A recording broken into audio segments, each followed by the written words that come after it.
Hey everybody, hope you're having a good near the end of the week here. Another late night Thursday, queuing up for another session of Dan Plays Games from the Elder Times. Me being Dan, and the game from the Elder Times being the Advanced Dungeons & Dragons Pool of Radiance game from 1988, now available on Steam. Let's see. Let me get this started and then we'll think about where I ended up last time and what I should do now.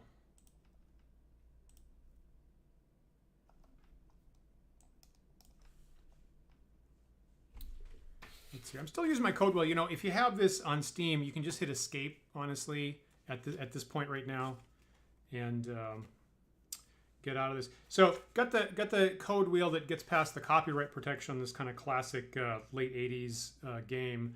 And you know, one thing that came up last time was I did find you know, and the code wheel is based on supposedly elven runes and dwarven runes being put together here, and one thing that came up last time was that I did find an encoded message in the game, apparently an Elvish script. It was like searching in a secret location, got this, and I was like, I thought there was supposed to be some way I could decode it, and of course expert players knew there was, and about 5 minutes after I ended the stream last week, I looked in the manual and it told me how to use this to do that. There is a specific key here that says translate from Elvish or translate from Dwarven. So you use that key, look at a particular place on the wheel, and I actually did decode that message. I think. I might be wrong about that. But let's talk about that a little bit more later. And you can tell me whether I'm way off base or not. Okay, so the Esper or Elven rune. What am I looking at there? Little F. It's going to be... No, that can't be it. Jeez, that one's hard to match up, actually. That's it. There you go. Okay, and then the Dwarven rune, it's got 3 on the bottom. That's only 2. Is that it? Yeah, that's it. Okay, and then look at the dotted path, 1 of 3, and it says Vulcan is what it says. Yeah, great. Okay, so back to the game we left off last time. So last time unusually did not have any TPKs. So we did not ever make the monsters happy last week. Sorry for all the sorry to all the medium-sized monsters if they were looking for that. But what we did do is, like importantly, I actually busted up the ogre troll encounter that's on the first level of the you know, dungeon complex here in the slums. So I did manage to do that after studying the fight situation for about a week and being really careful about it. And kind of flush on my victory, I decided to take a vacation over on Thorn Island, where Sokal Keep is located. And I think the main thing I learned there is here's where your undead is.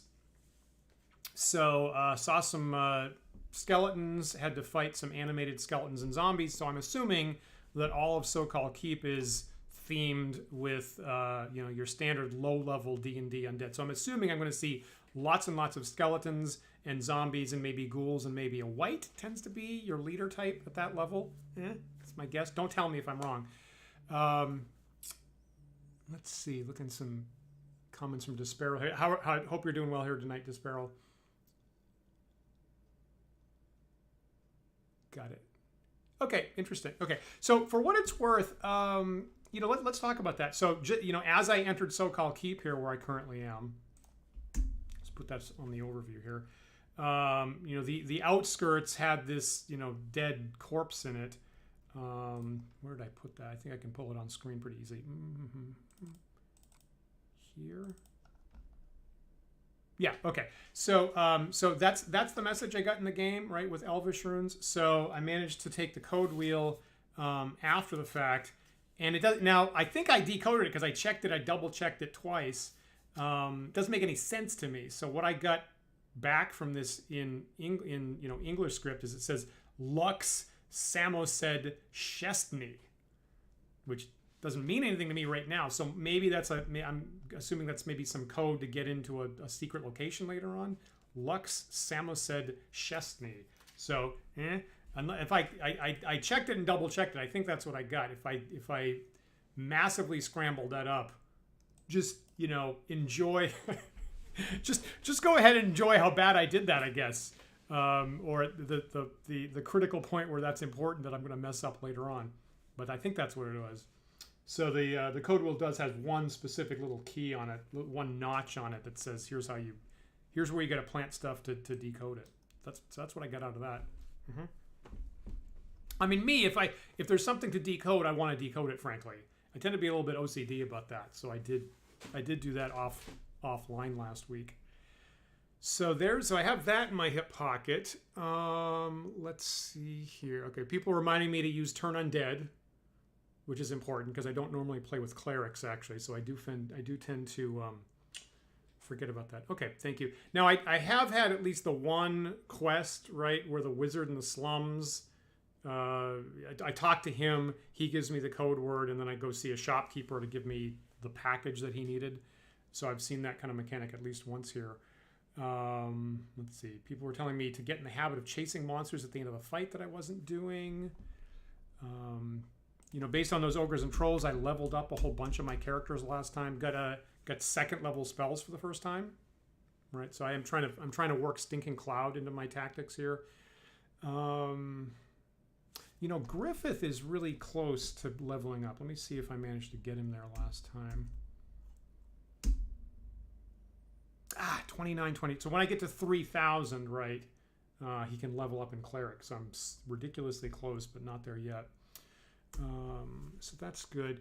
But the main thing that happened last time, right before I had a big skeleton zombie fight last time, is in order to get my encumbrance down, and this is a recurring theme, is I threw away all my blunt weapons. So I had some characters that had been carrying around a hammer and a morning star, I think, for most of the game so far. And again, wanting to get my movement up, I threw all that stuff away immediately before I landed on Sokal Keep.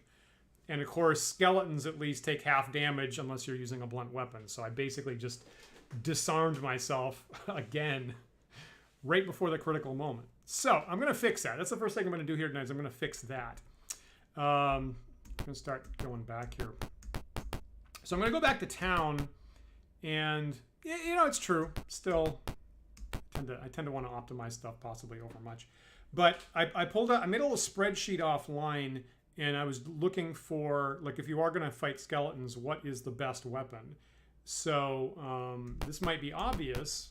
Do you want to take a boat back to Phlan? Yes, I do. This will just take a couple minutes here. So made kind of a spreadsheet of all the different, normal melee option weapons.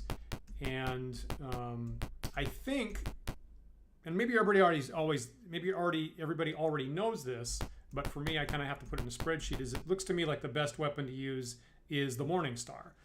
And it has an expected value, like an average damage of 5 points, which is really, against medium-sized stuff, which is really good. In fact, even aside from the skeleton issue, the Morning Star is like one of the highest damage weapons in the game against medium types. It matches pretty much anything else with the single exception of a two-handed sword does half a point of damage more. Now, Morning Star is one-handed, right? You don't have to use two hands for it like a two-handed sword. So I'm pretty happy having realized that, I'm pretty happy with my characters fighting with Morning Stars, even aside from the skeleton issue. So, and you're right. I'm hoping that this doesn't weigh down my characters too much. Morning Stars are supposed to weigh 15 pounds, 150 coins in this game, and a mace is. No, the flail is the one that's heavy, right? The flail is 150, the Morning Star is 125, and the mace is 100. So, at least by the actual first edition books, the Morning Star is only slightly more heavy than the mace and does significantly more damage. Only usable for fighters. So I've got to be a fighter to use it. Fortunately, 6 out of my 8 characters have some kind of class in fighter, so almost everybody in my party can use it. Get over the shop here.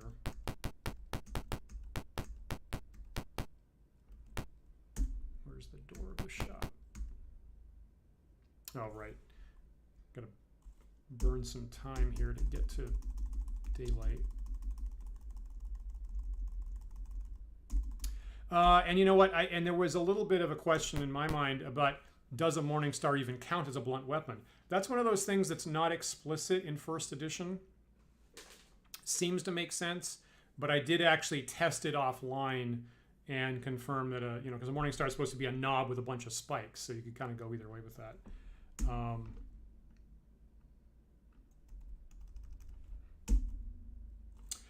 So I did confirm that a Morning Star does count as a blunt weapon and does full damage against skeletons, so I kind of like that.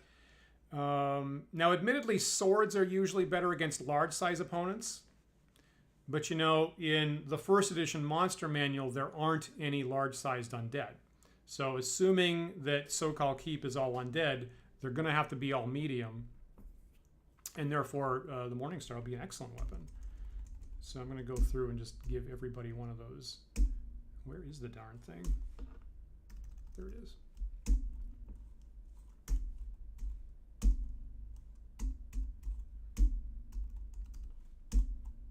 Oops. Okay, let me pool my money. Hopefully I don't forget to share it back out later. Okay, so Payton is my dedicated cleric, so she can't actually use one.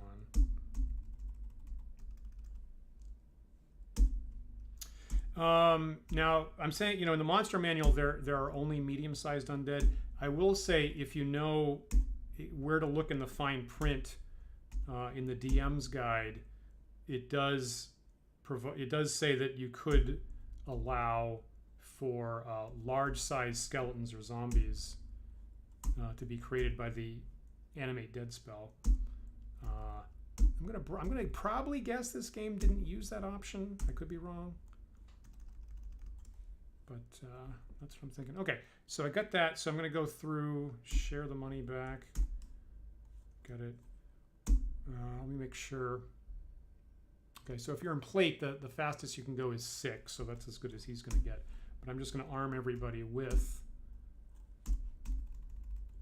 said spiky ball.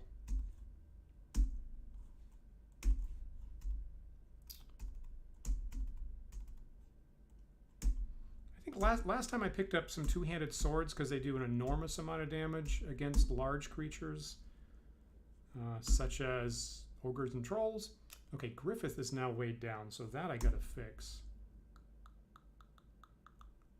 Okay, I'm gonna ditch this two-handed sword. Right, I'm not in the shop. I don't care, whatever. Just thinking to myself, that's not magic, right? Great, so ready this. Now Griffith does have that magic sword. It's the one thing I've managed to like not lose. Good, movement 6. So if I do fight something that needs magic weapons like a white or something, I'll have to switch back on him. And then actually most of these guys have ranged weapons. Yeah, and I'll keep that like this. So the back row at least starts off with ranged weapons, so I guess I'll keep that. I mean, hypothetically, I could arm everybody with slings, I think, which is technically blunt. Okay, now you're super burdened. Guess I'm gonna throw away some arrows. Is that better? Yes. Really close to the line there with Melwyn. All right, and Nirjarini, just make sure her movement is up. Good. Okay, so that is the composition that I'm going to take into the fight there on Sokal Keep. Oh, interesting. There's one shop door that's open at night. Interesting. So there's that. You know, one other thing I wanted to do here is I should check in on City Hall at if the proclamations have changed. Because usually as I go past the front of City Hall, it says, here's the proclamations. Right, you are outside the City Hall. The city clerk waits inside to award commissions.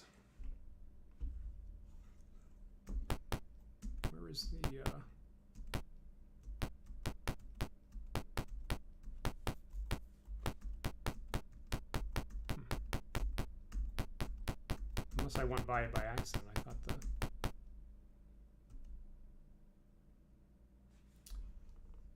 You enter the city hall. As you face down the hallway, you see a guarded door. Right. You are outside the clerk's office. Guards posted around a door in the south wall watch you closely. Right, so over here is the clerk. As you enter, the council clerk begins looking through a stack of papers. Of course, we've seen this before. Before I can offer any commissions, I must see if you are due a current reward. Probably not, because I picked up stuff last time. Okay, so no extra awards. Probably the same commissions as last time. Sokal Keep must be cleared. That's what I'm working on right now. Right, reward for books, maps, tomes, etc. General written documentation.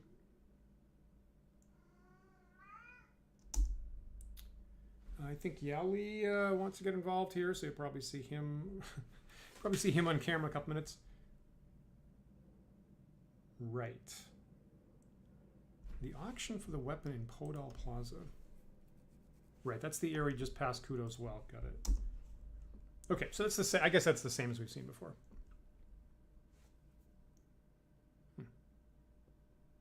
Sometimes it doesn't do the proclamations, and sometimes it does. Yeah, I was kind of assuming I'd see that outside the front door. That's funny that because I've also been trying to decode, like, does it happen once per session of the application? But it didn't show up there. Funny.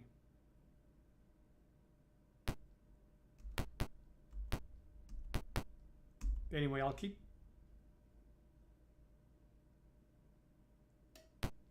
Got it.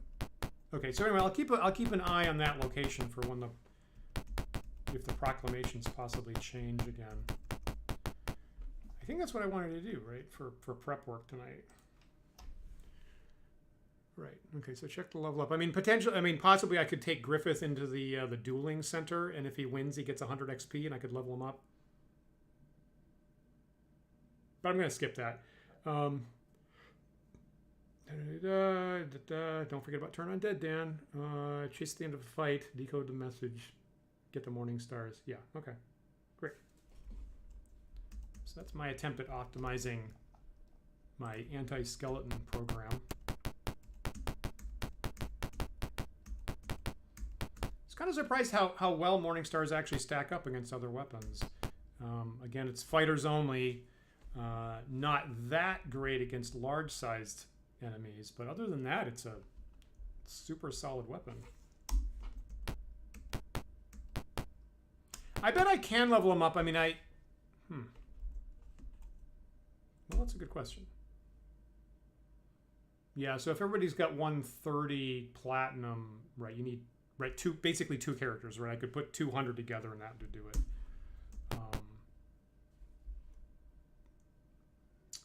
it. Admittedly, I probably sold one magic weapon at some point that I shouldn't have, but I did that in order to have cash to level up, frankly, so I think I am okay. So here's the boat to Sokal Keep. And I'm back here.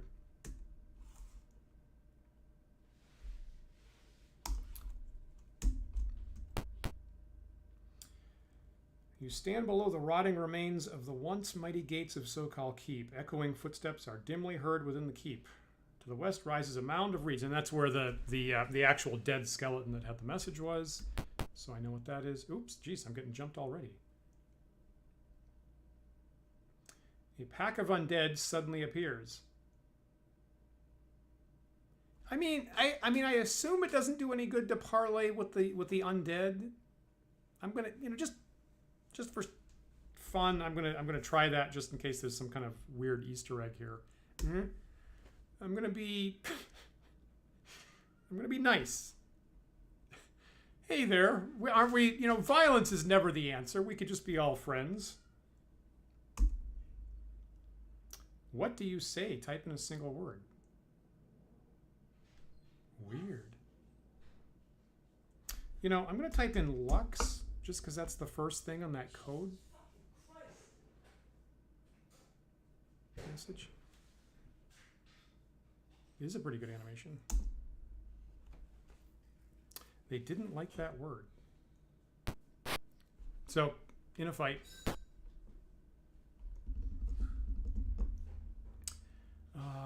I think it's okay. So with the bow, I can get multiple attacks. So I'm going to use that against the zombies that don't have the edged weapon resistance. So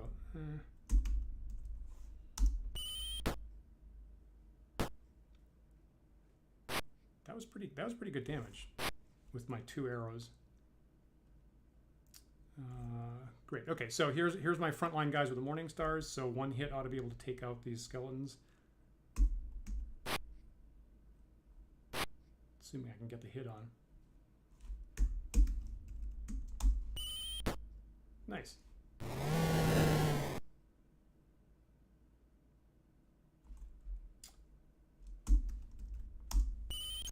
Got 2 arrows going out.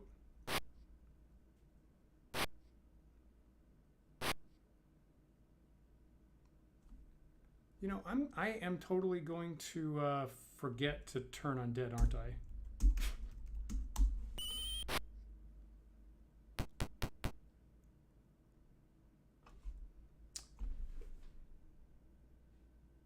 Now, what should I do? I guess I just have to throw darts with Nirjarine, right? I don't... Oh, I should have rested and gotten spells back. Anyway, obviously sleep spells don't affect the undead, so that's not going to work. Nice.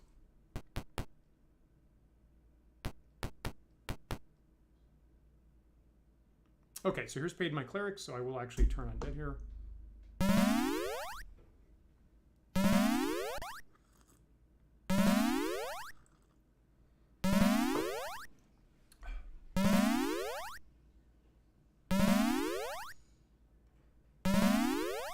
Oof.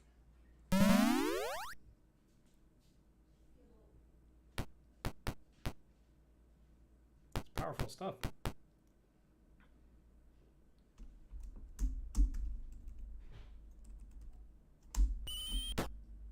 Nice.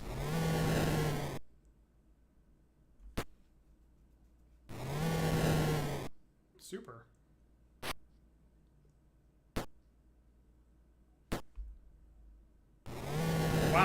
Wow, Peyton's like going to take out this whole fight on her own.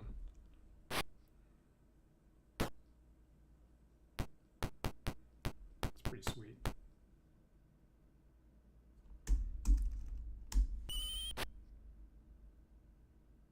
It's funny, Rollin used to be my frontline fighter, but boy, he does so much better as an archer at the back.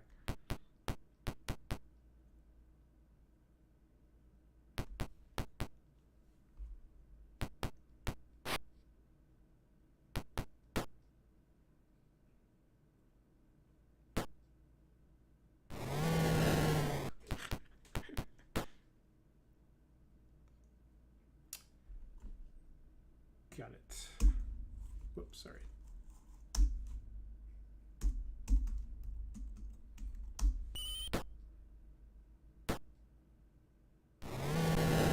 Great, hit with 2 arrows there. That's super. Jesus. she's going crazy. You know, it's funny having been focused on the ogre troll fight for a while, where like every single hit like could possibly take down a character.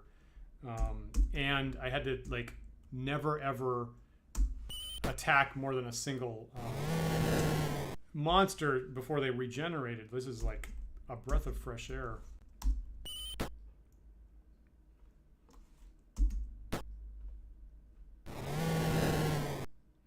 Okay, so now everybody's saying chase the monsters that are fleeing from the turns. So I'm going to take that advice. And Payton doesn't have any missile weapons.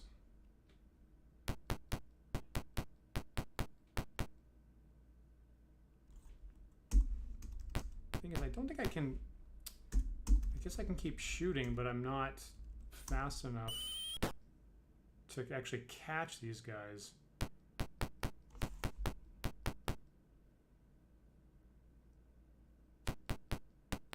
Maybe the zombies. Okay, thanks for that.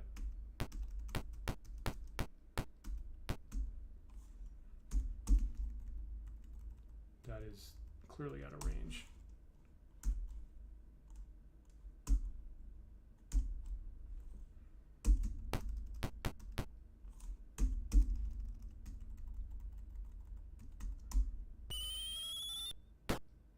Nice. Of course, the NPCs, right, do the chasing automatically. I do wish that with the, I mean, and feel free to tell me if I'm not using it right. All right, Griffith's got the Morning Star.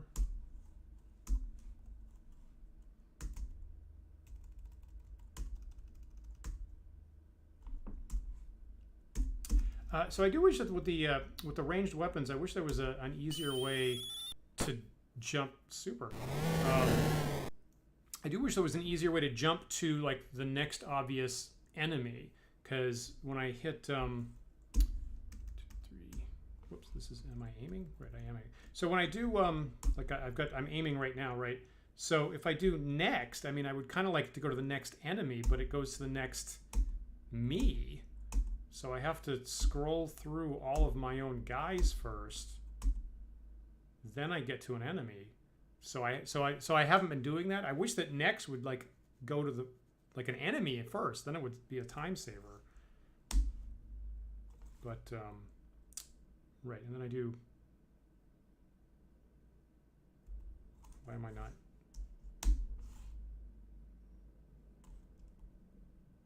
Are they out of range? Is that the deal? They are out of range. Okay, anyway, that's why it's not working. So if anybody knows an easier way to aim the weapons, feel free to tell me, but I'm just using manual all the time.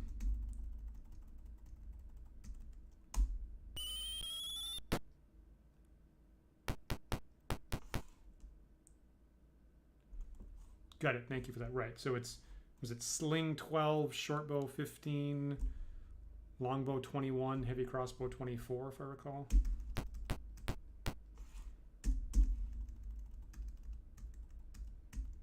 Composite bow 18, I think. Okay, so they're done.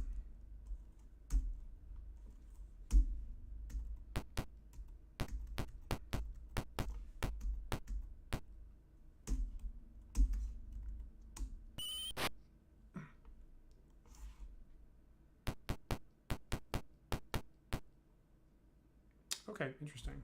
I think Payton's not going to make it.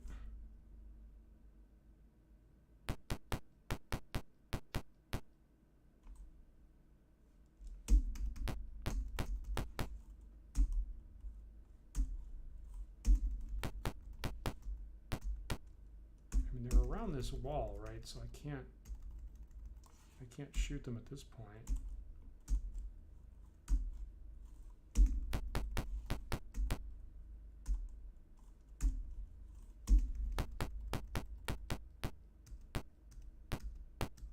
Interestingly, see, Nirjarini is actually faster than a skeleton. She actually could finish that one off, possibly.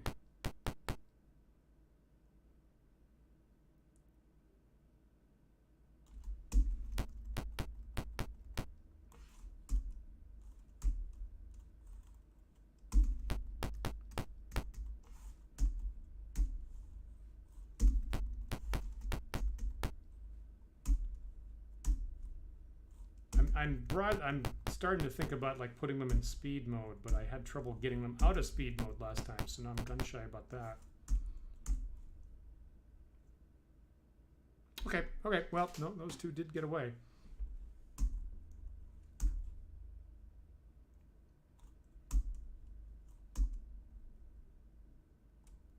I mean, there's nobody else around, right? Yeah, that's it.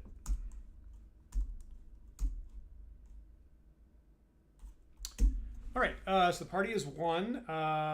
You know, not a hugely dangerous encounter, obviously. Each character receives 39 experience points, and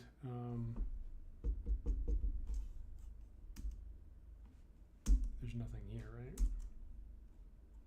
No treasure. Just look here. Not seeing anything right here. Spacebar takes them out of auto combat. Thank you for that. Oh, there's no heavy crossbows in this game. Interesting.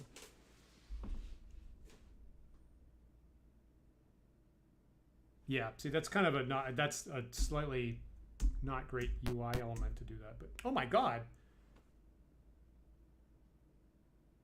I think I just moved one space. So of course, I just checked to make sure I didn't have search on like I had as an accident in a prior week. I just confirming I don't have search on. So that's just apparently a lot of undead. I'm going to parlay and I'm going to be abusive. Like, hey, you don't even, the battle's over. You don't even realize you're dead. Get out of here, you jerks. What do you want to say? I'm going to try Samosud. I really don't have any hope about this. They didn't like that word. Alrighty. Try this again. So basically, same kind of setup.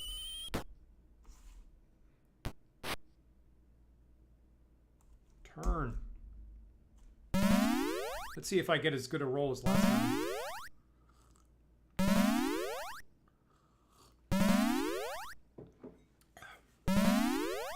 Interesting. That's every single skeleton. That's almost everything. But holy smoke. Oh, now that's it. What that's interesting what just happened there. So the skeleton was turned but totally boxed in and so made an attack instead. That's an interesting little element I gotta keep in mind. Makes sense. Now it's not telling me who's turned and who's not actually. But I think I can finish this guy off. Good.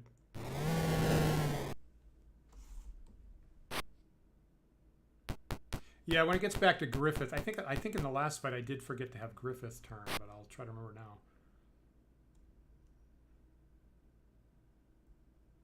Interesting.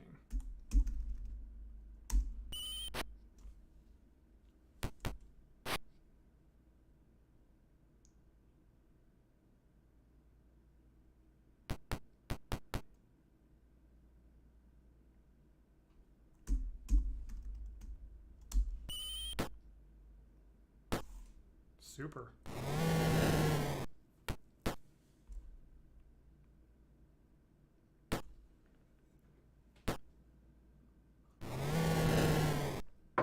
Like that.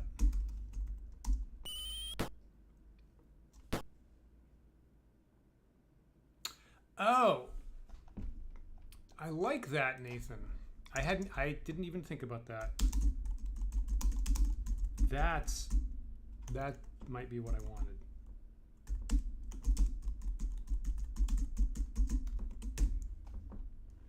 Good point. So if I use previous, then it's going to go the furthest thing, and that'll certainly be a monster most of the time. That's a good point.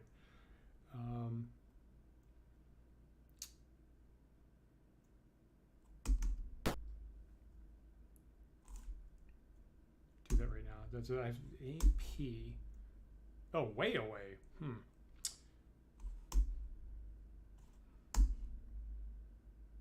And then T to target, I see. Yeah, okay, interesting, yeah.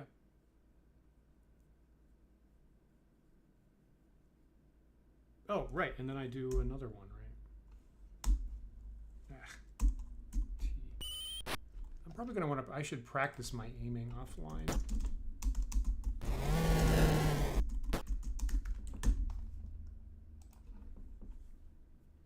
Okay, so here's Griffith, might as well turn.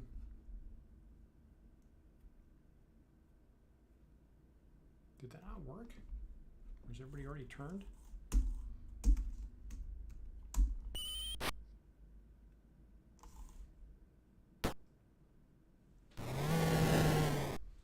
Yeah, I do agree with that analysis. Disparel.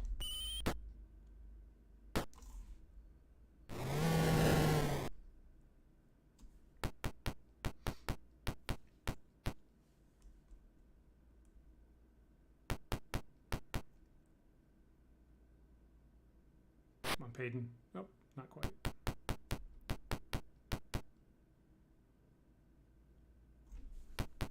Okay, so the zombie move is 6. Is the skeleton move 9 or is it 12?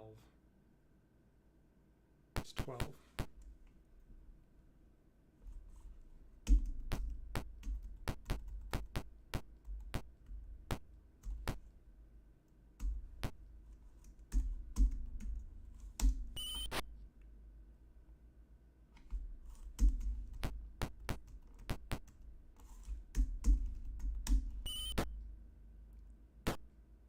Is that it? Not quite.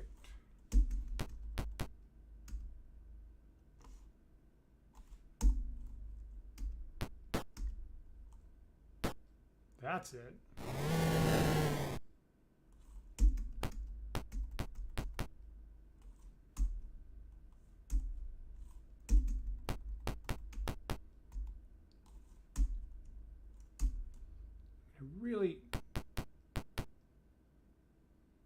I don't see any way I'm going to catch those things.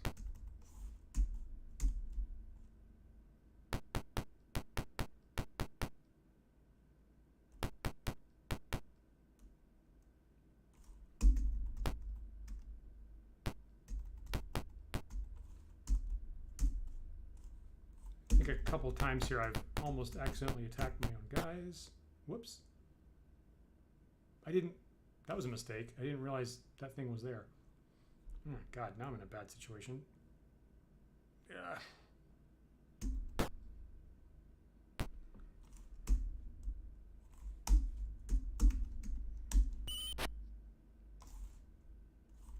That was a little bit of a screw up. Sorry about that.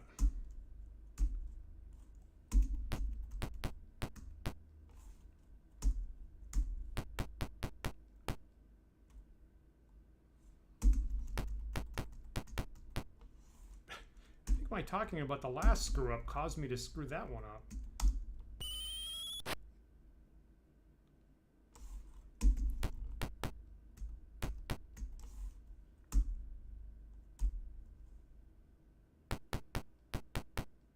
Yeah, surely the skeleton's gonna get away.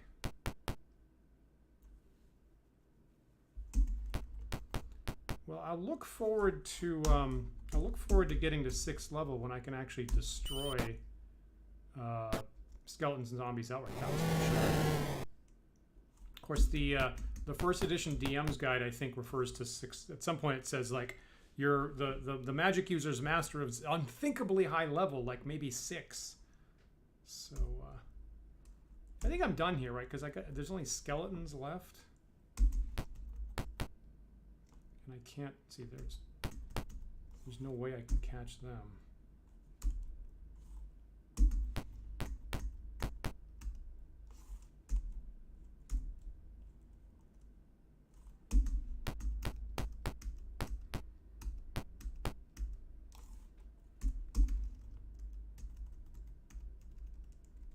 There's not even anything left.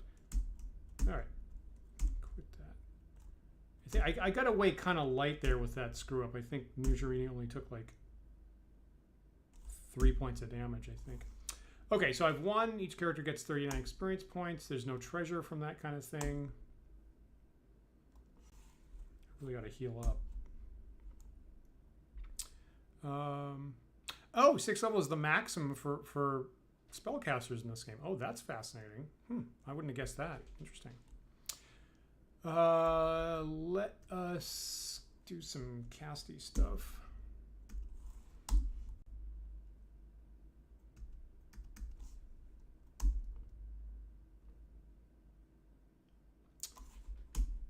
What is the warrior's max hit points now? 13? He could use another one. And Payton's way down, normally 23. I guess Nujerini took 5 points, right, based on that. Dirt.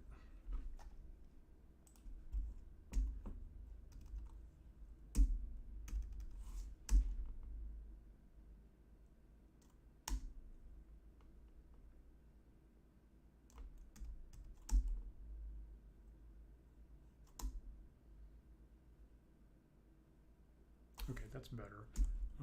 And that's it, right? Now I forget. Cadell's a magic user, right? Yep.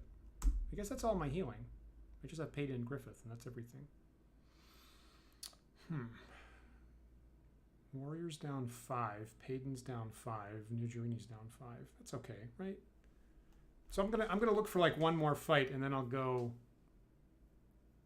back to town to rest up. Is what I'll do. Still got those NPCs. I do think I mean I certainly needed them in the Ogre Troll fight, right, last week. That was I definitely needed all hands on deck for that.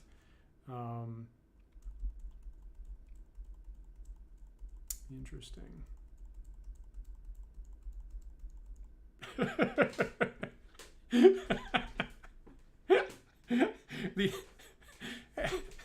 the unnamed swordsman is the star of the series. We're all wondering whether, oh my god, we're all wondering whether Mr. Swordsman's going to run away in this fight or not. That's where all the tension comes from. All the drama. Okay, I'm going to parlay again, and this time I'm going to be sly, like, hey, maybe I could do something for you, like, I could give you a nice tombstone. That seems to be not making much difference.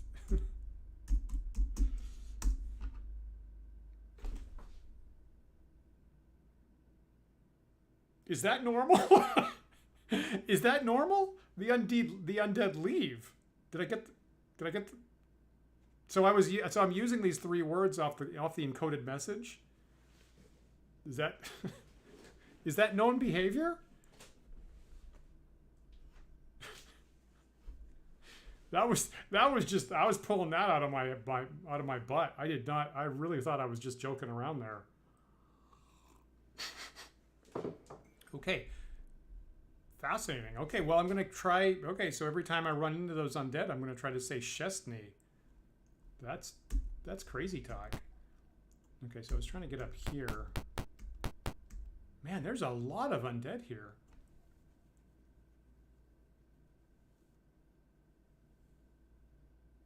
Oh, fascinating. And now it remembers that I know that. An undead patrol confronts you. Do you give the password? Yes. Oh, that's great. That's great. Oh, wow. I wouldn't have guessed that. Usually, fantastic. Good job, designers. I love it. Fantastic. Wow, there's a lot of undead here.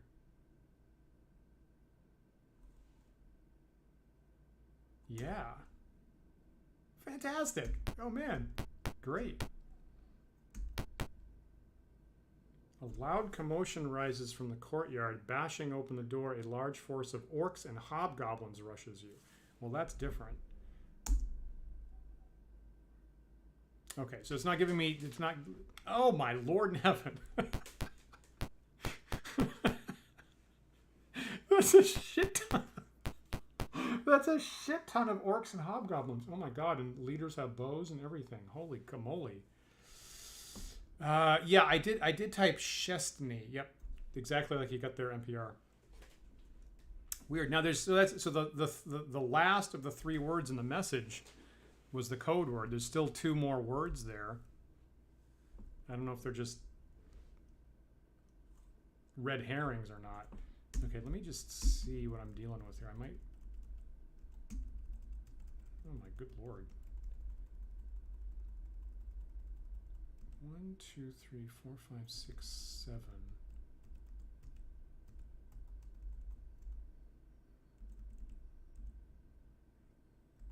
Jeez, it's like 3 screens deep. 8, 9, 10, 11, 12, 13, 14, 15, 16, 17, 18, 19, 20. 1, 2, 3.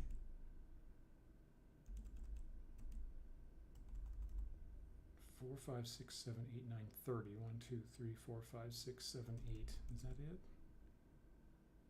9, 41. Am I at 41? 41 orcs and hobgoblins. Some with bows.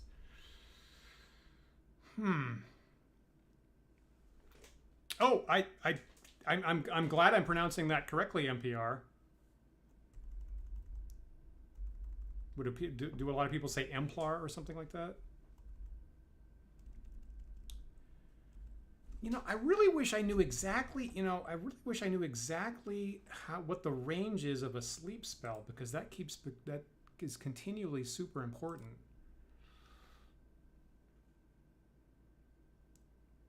And once you pick the spell, you can't, once you say I'm going to cast this spell, you can't take it back if you discover the range is too far.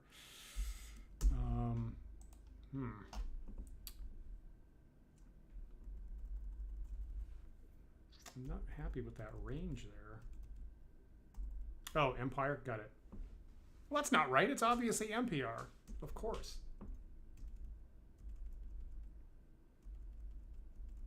Well, I get, okay, so I mean, obviously they're gonna, well, except for the ranged guys, right? So the ranged guys will be shooting. Everybody else is gonna come running at me.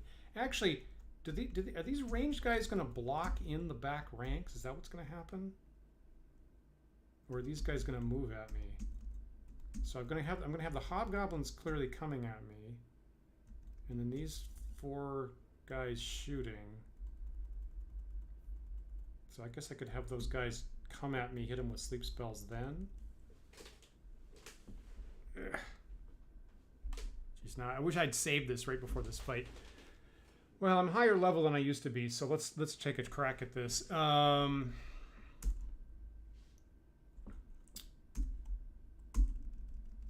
So if I could form a line, a better line here, that might be nice.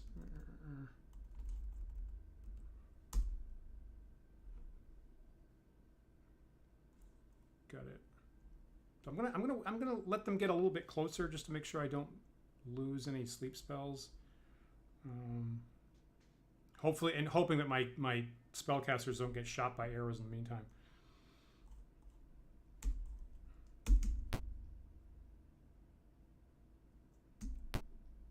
Oh, interesting. There's more guys up there? Holy crap.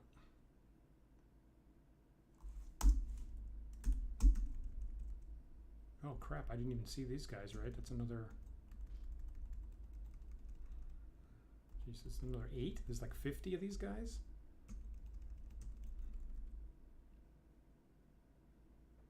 So sleep spell here could catch 1, 2, 3, 4, 5.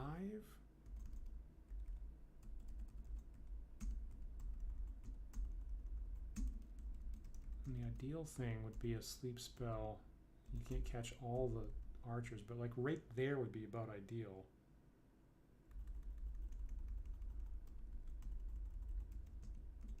So I'm thinking about having Melwyn like run forward, but that's probably a bad idea. Let me...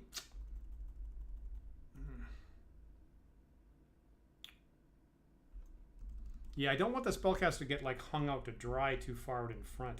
I mean, I guess I could have... Of course, I don't know what the initiative is.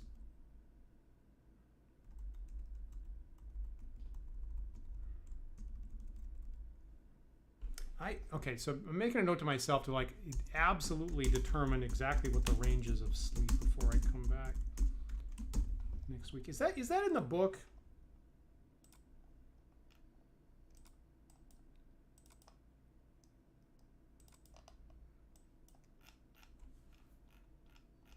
Sorry about this. I'm gonna look up in the manual. I'm not entirely sure they've got the ranges in the book or not.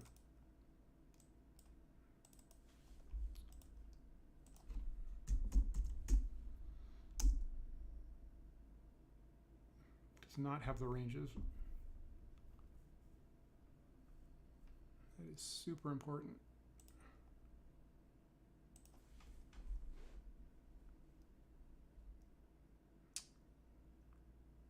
Yeah, I was looking for the specific range of the spells, particularly sleep.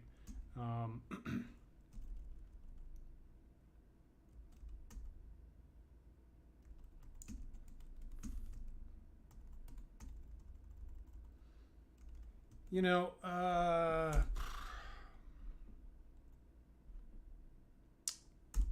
just gonna shoot here to begin with.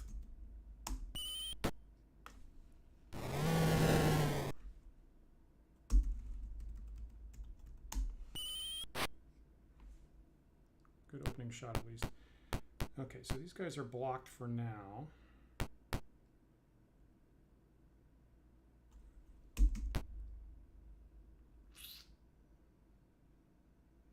New Jerini is already injured, so I really don't want to push her forward.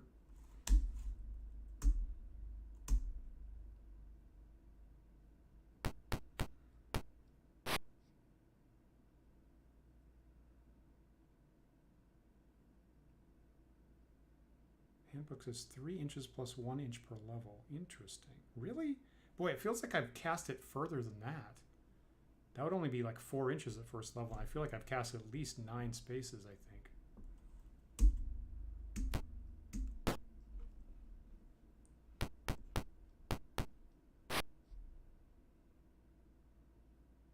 Oh, you're looking at the player's handbook book, is what you're saying. Is that right?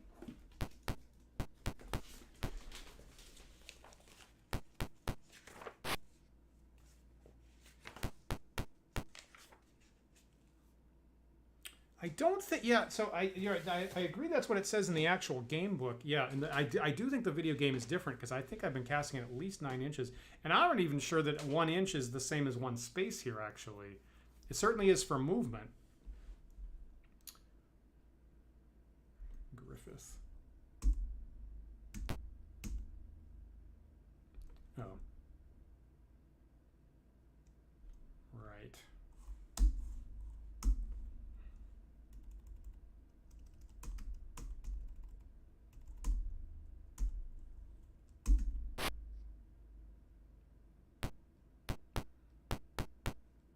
It's an interesting move.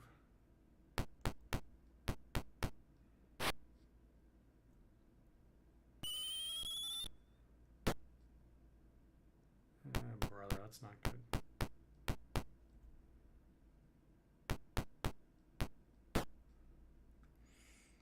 Yikes.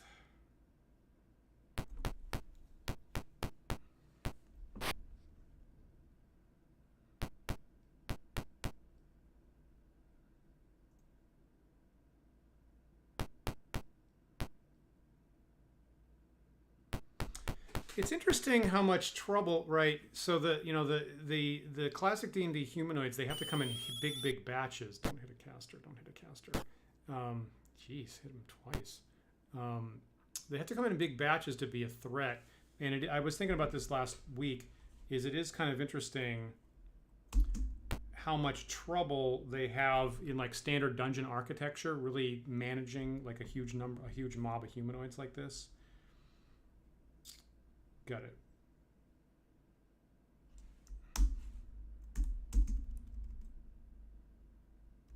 you injured? Is anybody injured yet?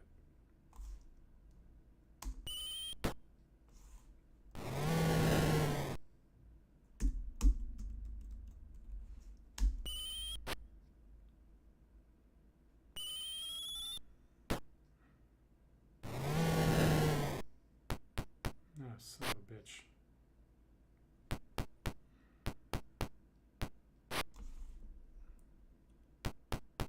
That was Rollin that went down? Even though he has AC 0, they still hit him from a mile away.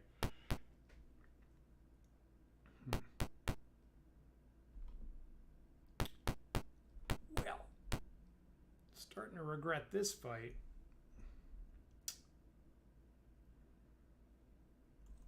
Let me just look here. Are these guys?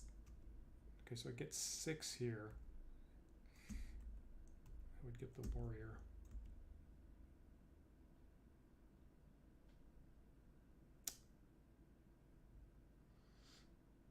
Okay, so if these guys are blocked, then that means it's more... I'm not going to get too many more people packed in than this. So I could blast here.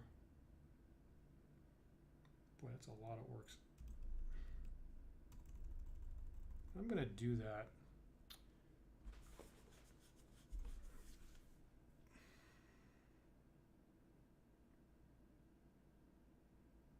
Really, I can undo movement with escape. Fascinating.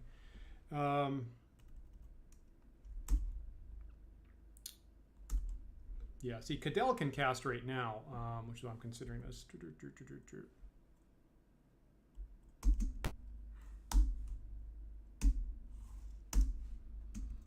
I mean, I certainly want to get these spells off before my casters go down.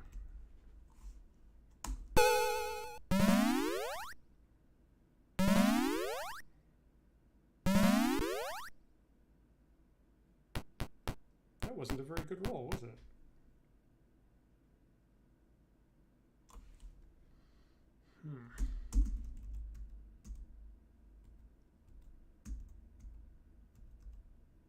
I did not get very many.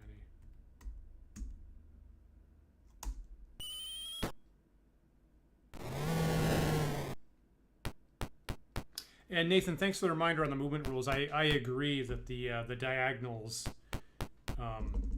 charge you 1 and then 2 and then 1 and then 2. Which is interesting because the first, like I said, I think on a previous week, the first time I ever saw that rule was in 3rd edition. And it was really surprising to see that pop up here because I didn't think D&D ever used it this early.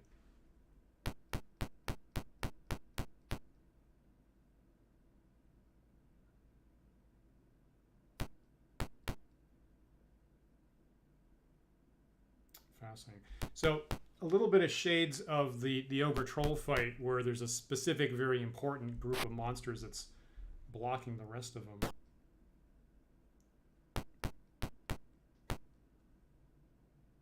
Now, a couple things I got to remember here is I can cast in melee distance, but not use ranged weapons. I can't cast if I was hit in the round, and not that I've got healing spells, but if like I've made the mistake in the past of trying to heal someone who's down, but even if they get back in hit points, they're not allowed to get back in the fight, which is very 1st edition-y, but I have made that mistake in the past. Okay, is there another good block here? That would get 5. This would get 5. Of course, they're already slept here. I can't cast too close to my own guys or they're going to go down. This would get 4. That's not enough. That would get 5, right?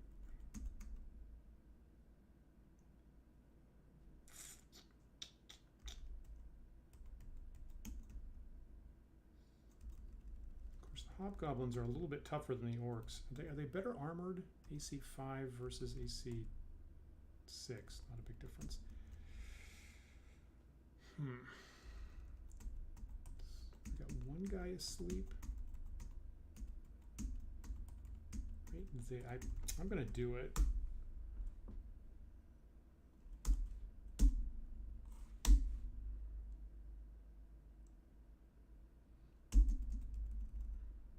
Right there. Give me a better roll. Oh man. Oh geez, that does not bode well.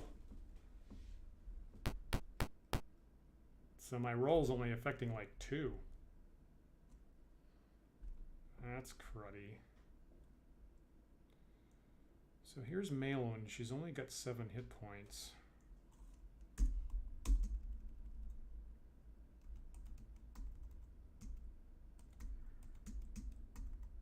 That is not good.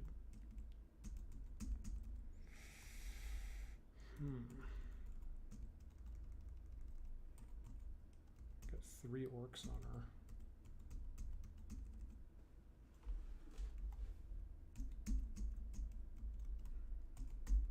Okay, now there's only one. Okay, there's just one guy here who's helpless. So if I planted one here, that would be 4.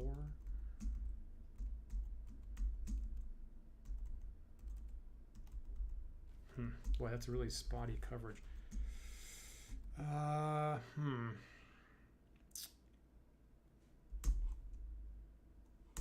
So right this second I can cast, but once she gets damaged, she can't.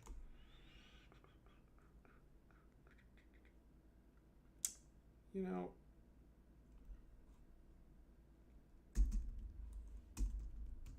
that's kind of a dilemma. So now these 2 guys are asleep. Catch 3. I could catch 1, 2, 3. Well, actually, if I put it right here, right, that would be 1, 2, 3, 4, maybe up to 6. 5? 1, 2, 3, 4, 5, right there. Let me try that. Okay, so just make sure I use this sleep spell.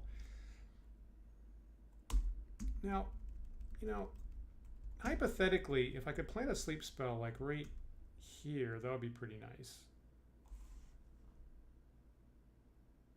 It's not even telling me what the range is right there. Okay, so that's clearly out of range. So Instead, I will put it here.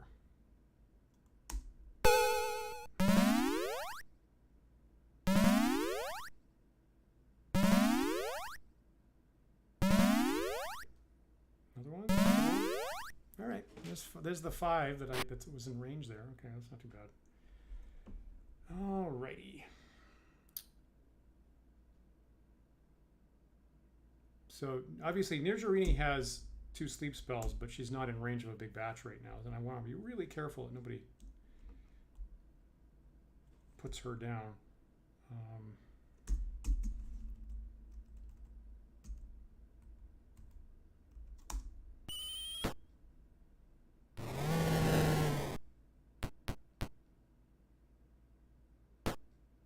Good.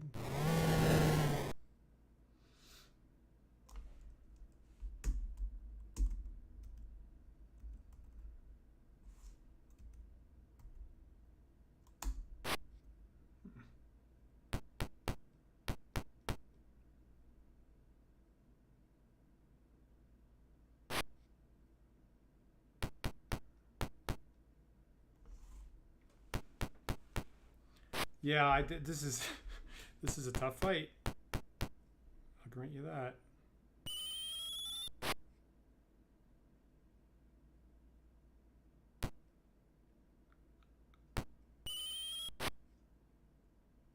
Okay, now they're moving. So now that the leaders with the bows are moving, which is going to allow them to, it's going to unlock these other orcs.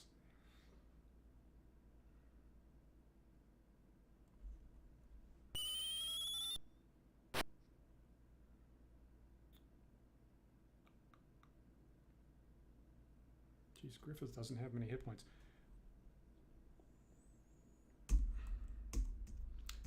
What do you think? Should I be like, should Griffith be going after someone who's asleep or someone who's not asleep? Jeez, there's a lot of people there.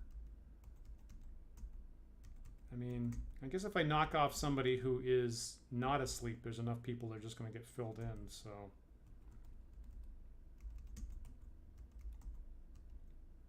Clear the deadwood. Go for that.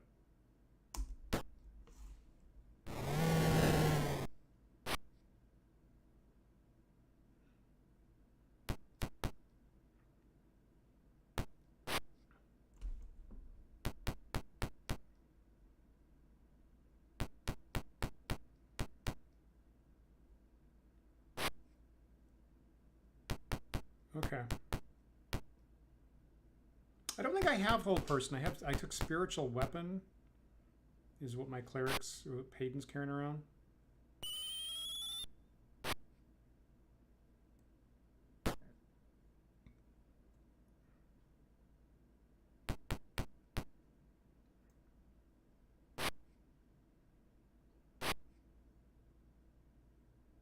I do kind of wish I could control my swordsman to get him like in between more.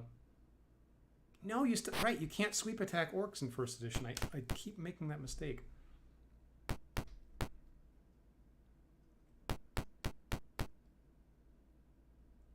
Again, in original D&D, or sweeping against orcs was the traditional example that shows up a couple times.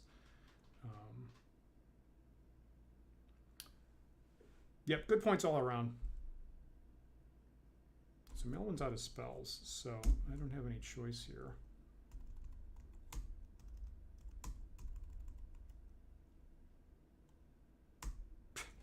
I'm gonna use the Morning Star just because I like it.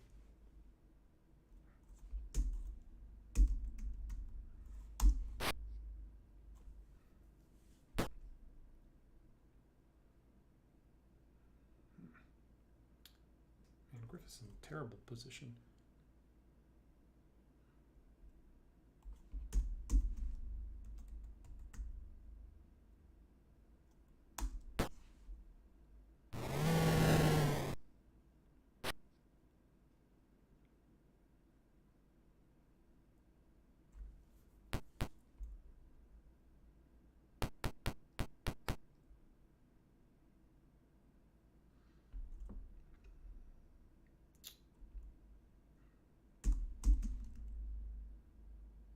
Wait a minute.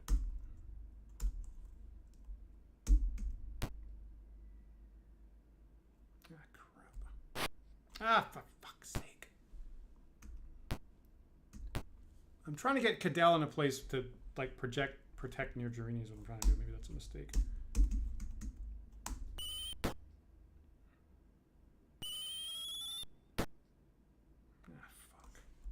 Yeah, that's the bad, right? That's them shooting my wizard is going to be the bad thing.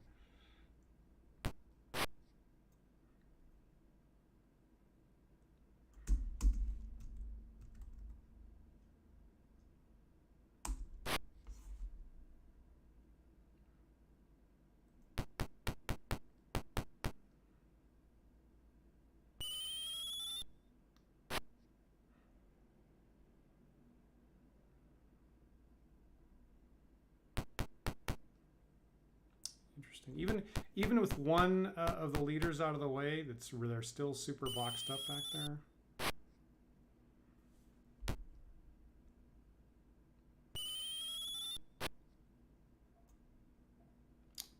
Hmm. 4 hit points left. Just kind of looking up this space over here. So what I'm thinking is just get near Journey, like just out of the line of fire right now. And if they do get closer, have a round where she doesn't get hit, then jump out and cast Sleep. So that's my idea here. Not the bravest thing in the world, but I'm going to just try to park her there.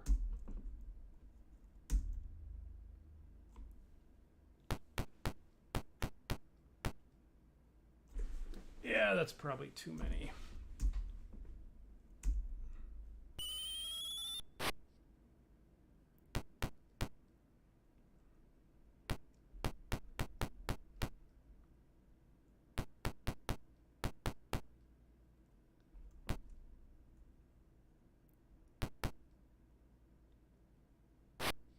Was that about 50 of these guys that I counted?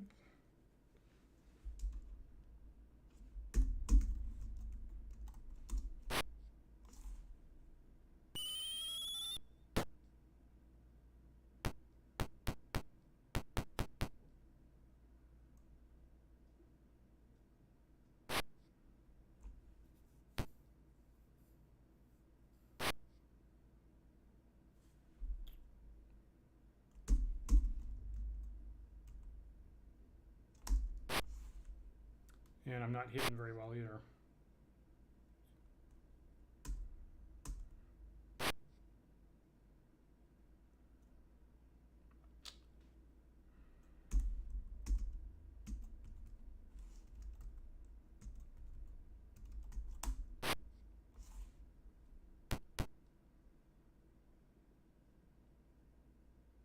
I was warned about like enormous mobs of orcs earlier, and I guess this is it.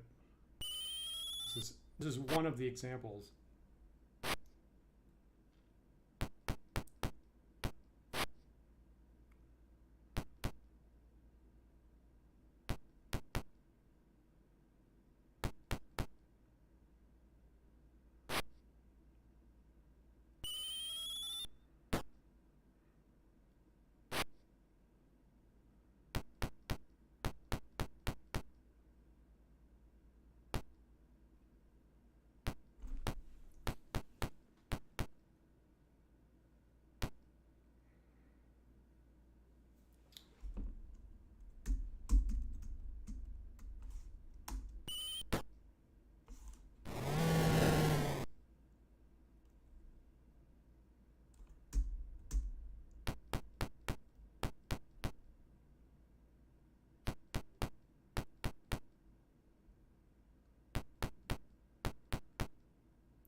Okay, so Nirjarini can cast right now. Is there an interesting block, like right there? That would get 7.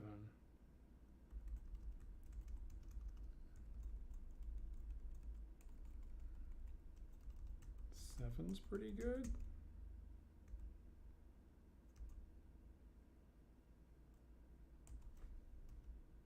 Three orcs, 2 orcs, 1, 2, 3, 4, 5. 1, 2, 3, 4, 5, 6.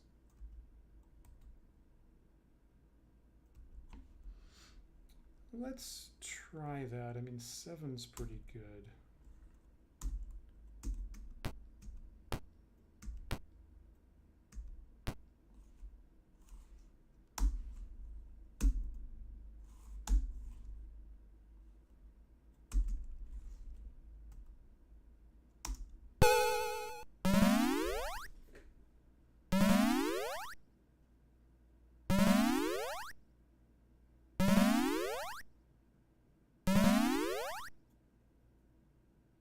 I got 5, right, I think? Not spectacular.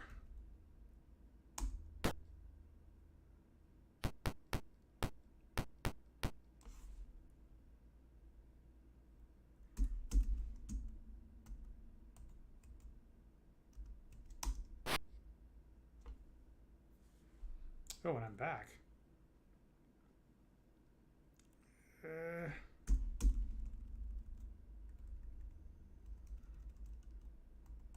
Not spectacular. Oh no, I got all 7, really? 1, 2, 3, 4, 5, 6, 7. Oh, somehow I miscounted there.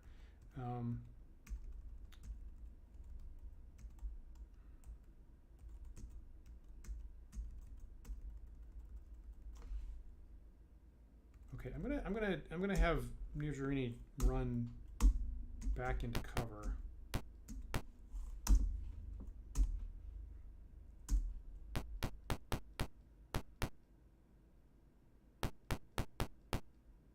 You know, I just thought it's something I'm actually not doing super well right at the moment.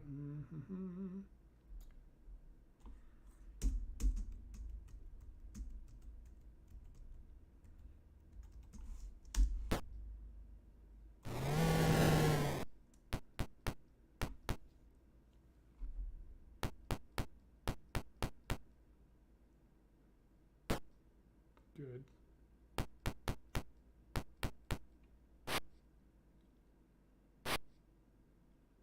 I really wish Rollin hadn't gone down right at the start. That hurt.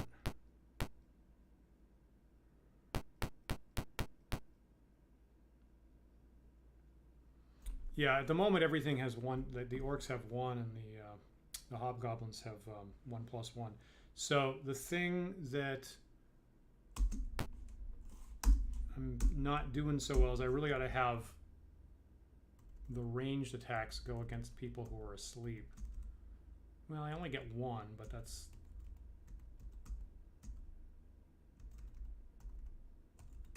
How about you?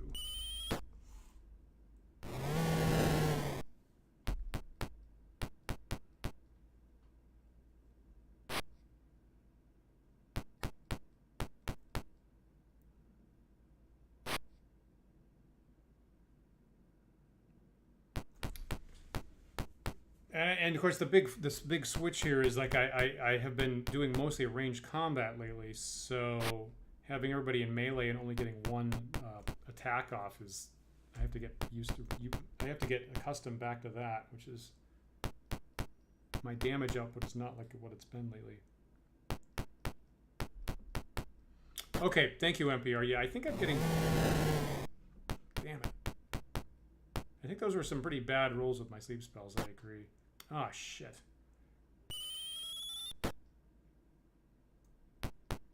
Now, if and when the warrior and swordsman run away, that's when I'm probably going to have to restart. It really does come down to whether the swordsman sticks in the fight or not, a lot of the time. Okay, now what kind of situation do I have?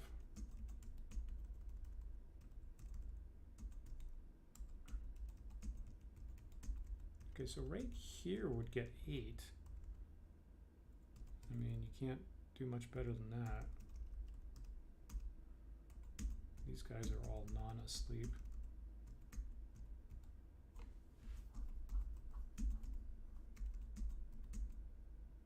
Oh, what? No, this is not reporting who's asleep or not.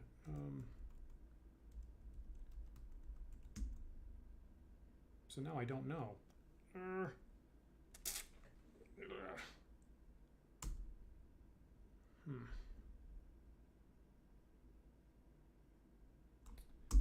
Well, that's a fine how do you do.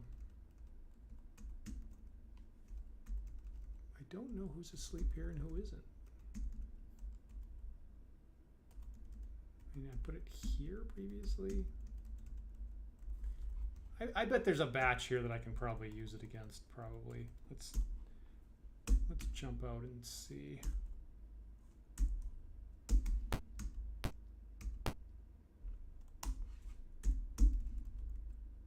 Nope, not reporting it there.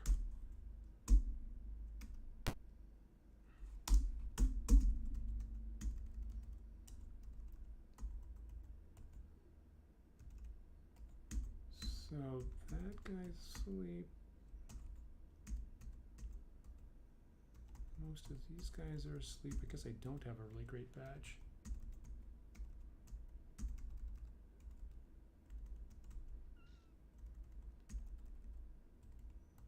No, no, no, no, yes. I could get 5 here. I mean, half of mine like put it here because then that would at least free up Maelwyn to like not be directly in combat. Just only got 1 hit point left. You know, I'm kind of in desperate straits. This fight is not going very well.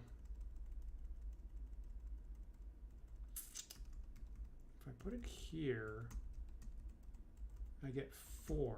No, I get 3, and it frees up Maelwyn, hopefully.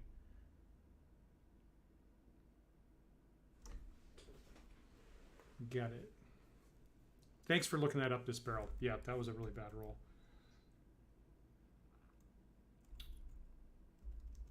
Well, I'm going to do that in a probably futile attempt to save Maelwyn there. Not super great.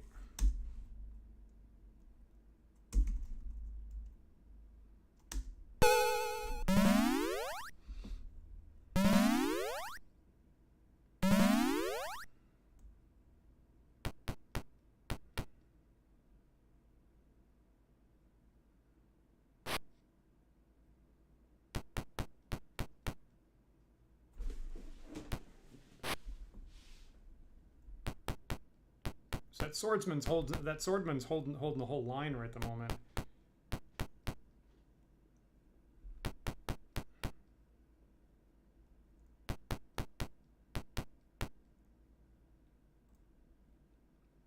Okay. They can't move through sleeping enemies. They can't move through sleeping figures, so I'm going to want to keep him and him there.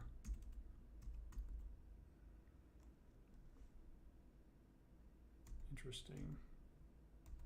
Well, that's an interesting issue, actually. I'm out of sleep spells, so I can't do any more. Keep them.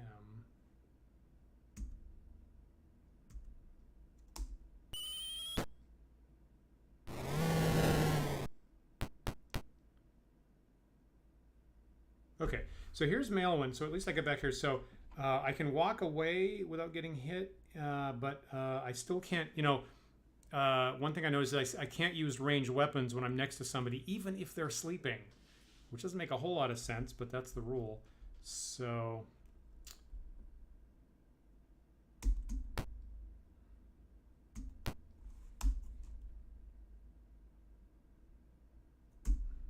wait a minute, I want to switch back to the bow.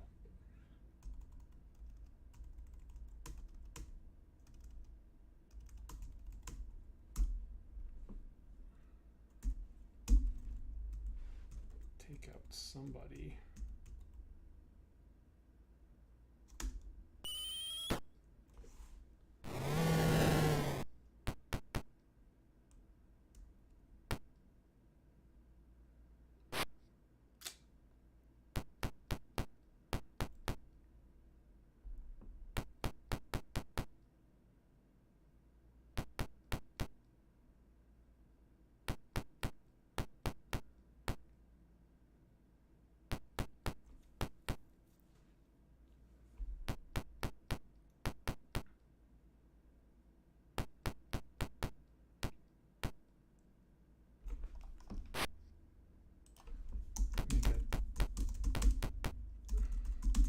make a note to myself of other stuff to test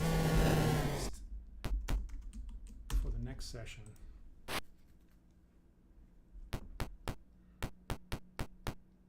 I gotta admit, I'm actually a little bit surprised that the sword's been stuck in it this long, actually. Thank you, Warrior Womp. I definitely need that.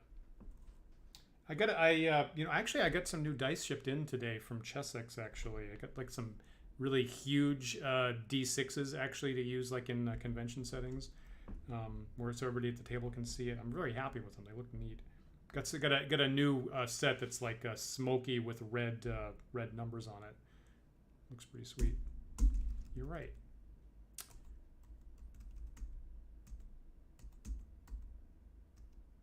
I think that's as far as I can throw a dart.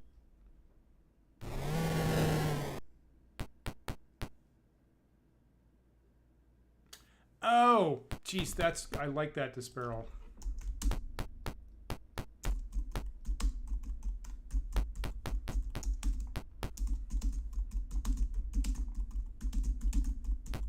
I like that a lot. Thank you.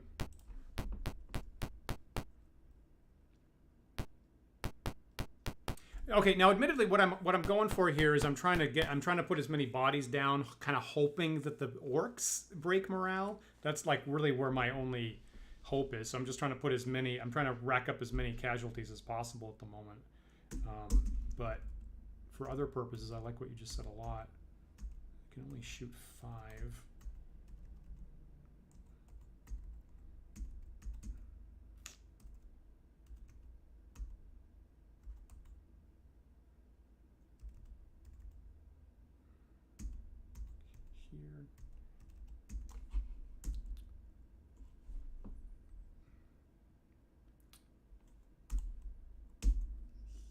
Here.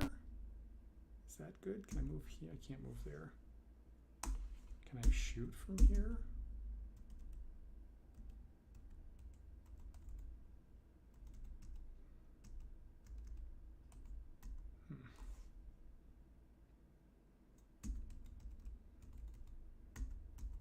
I kind of wanted to keep this hobgoblin there to block people in, but I guess they can get through here anyway, I guess. Poopity poop. You know, shoot. Okay, so I'll just shoot somebody that's not actually asleep. Ugh. Screw it. He's dead. I definitely need all the blessings I can get right now.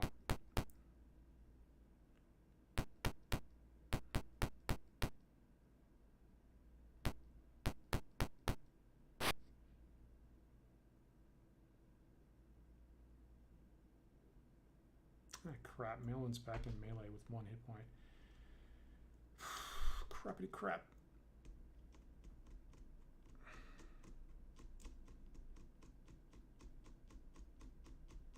Well, I'm in bad straits, so here's a move that no one's gonna like, but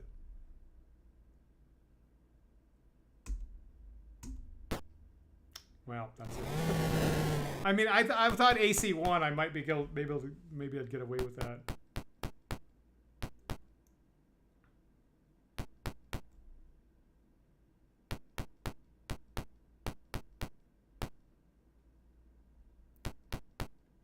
How many people do I even have up now? Do I have 3? Do I have 4?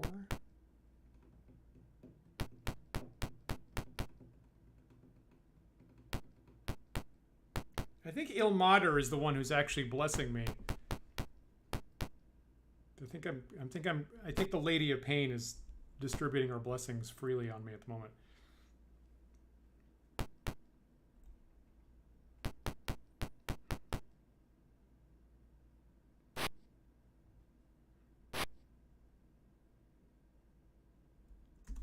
So I only have 3, right?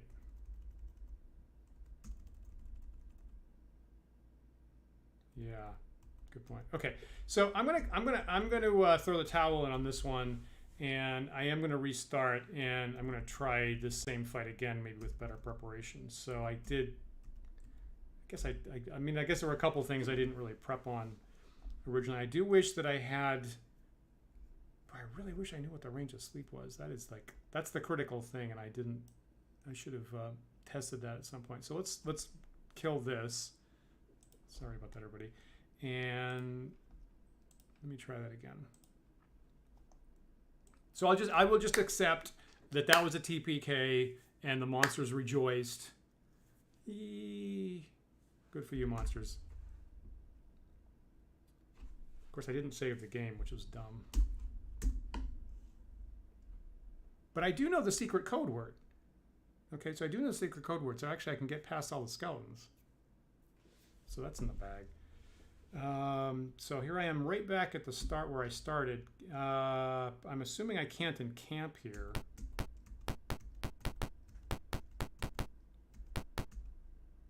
Oh man, I didn't even know skeletons would pop up here. Interesting.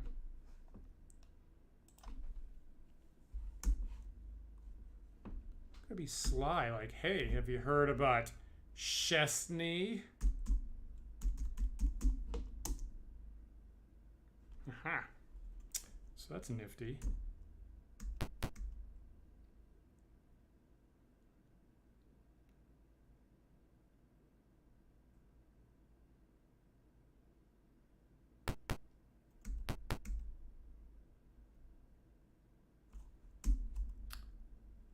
Alrighty.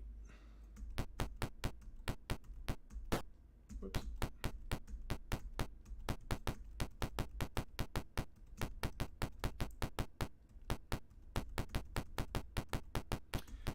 All right, so I'll skip the Morningstar plan because I can just dodge all the skeletons. Assume that that happens everywhere.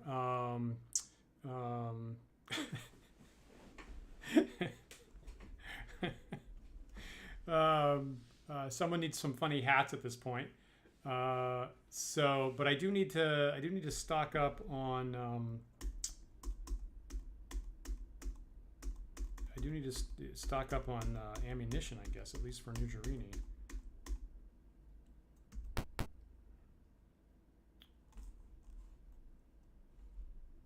Okay, so yes, and pool, and buy. Wonder why, I'm actually not sure why she was down so far.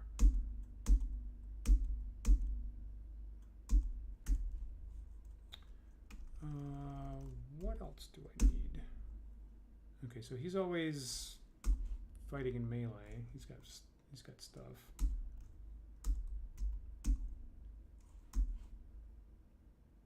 That looks fine.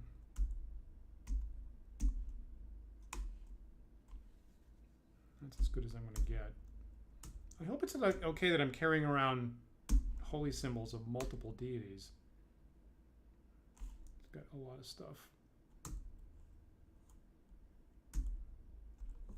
You know, yeah, for what it's worth, I actually will buy Morning Stars just in case I'm reading what's about to happen wrong.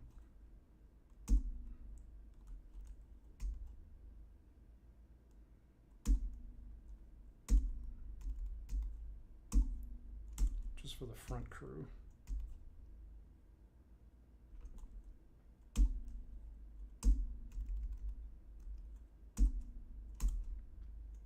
All right, and then I'm looking for, do I have enough arrows? I'm going to say yes to that. Also, let me just check movement. Yep. Yep. Payton's good. Griffith's good. That's a lot of arrows.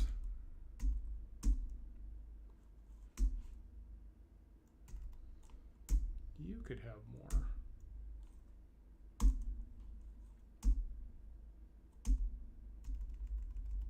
One, two, three, 4.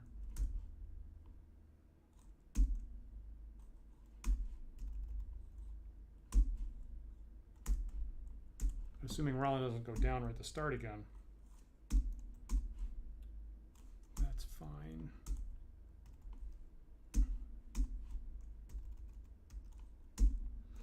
That's a lot of darts. I mean, I feel like once upon a time people did do that. I feel like in a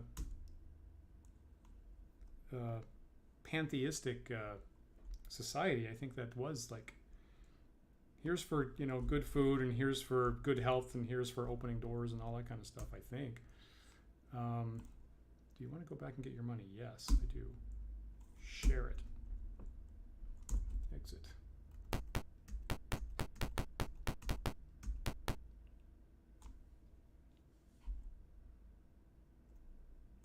Yes. You. All right, so spells, you say. Okay, so you're okay. So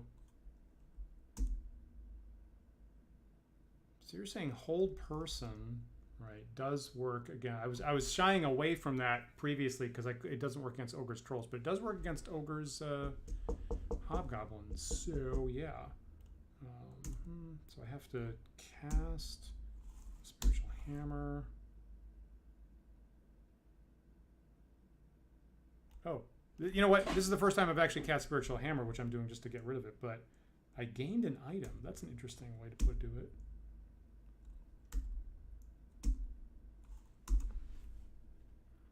Fascinating. Then you get the Spiritual Hammer. That's nifty.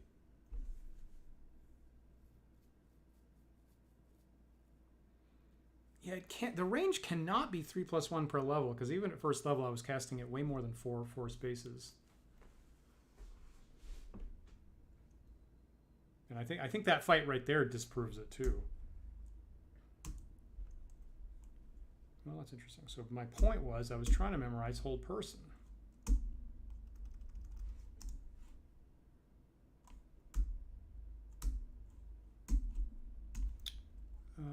Kurt.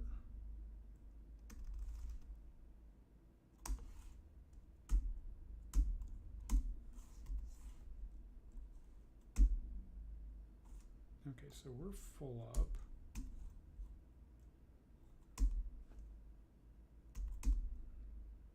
Full up.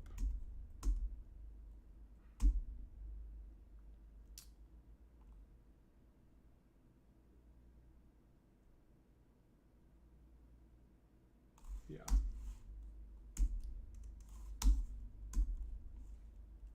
Okay. Now, Hayden is 23 hit points, so I need to rest for 4 days.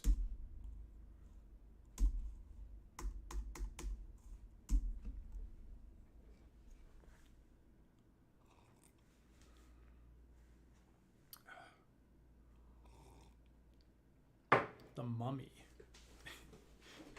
Nice reference.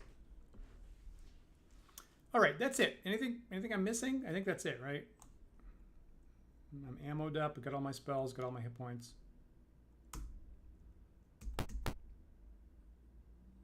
See, now I'm thinking about sending Griffith into the duel. I mean, I'd actually, so because he gets his experience split up, I'd actually have to win 2 duels, now that I think about it. So that's, and therefore I would probably have to fight 4. So it's probably not a good idea. All right. Let's try that again.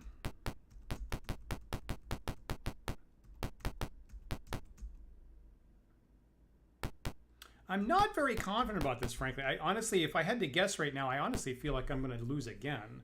I don't feel like I've got enough. I don't feel like I've got so much extra firepower that's going to make a huge difference here. Interesting. You know, I hadn't even thought about, right, hold person lets you affect 3. That's a critical point.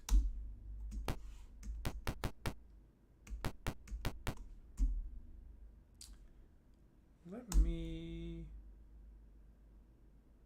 save the game right now.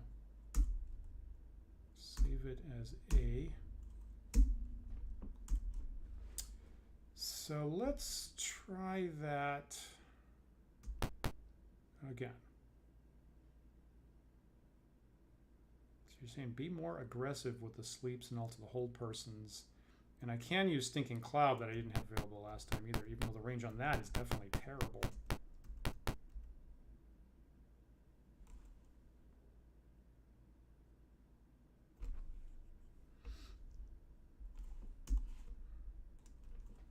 I'm going to be haughty. Like, how dare you? Do you not realize that I know the word of power? Making really sure I don't misspell it.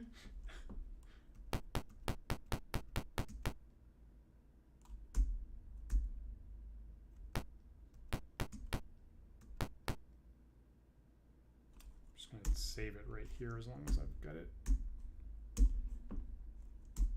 All right.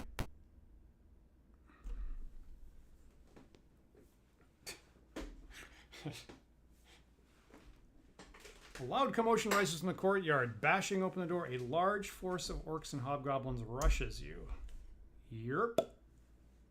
Kind of slowly and in a confused fashion. Oh, man.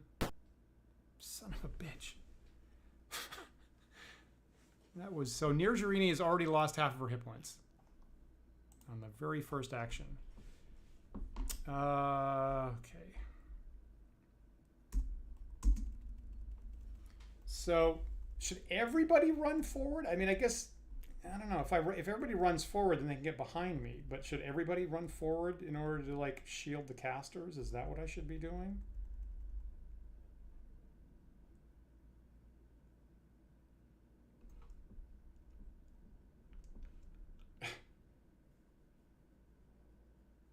Yeah, and I just saved right before I went through the door, too.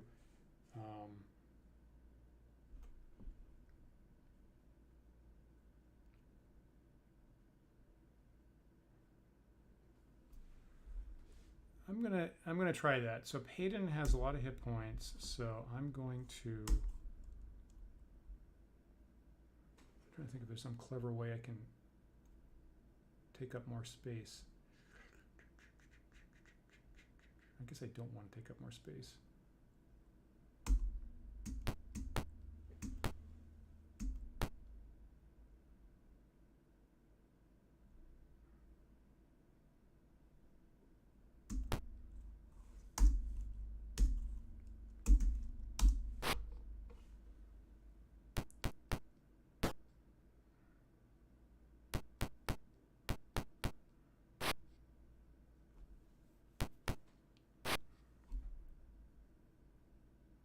So I wanted Payton to to catch people there, but I'm not getting good initiative on the rest of them.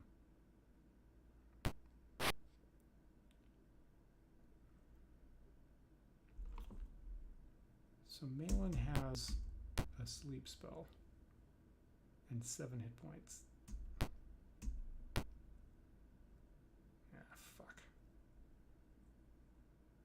What a miserable place to be.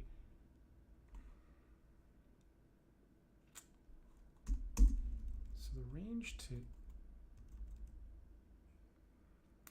here is 12, 11,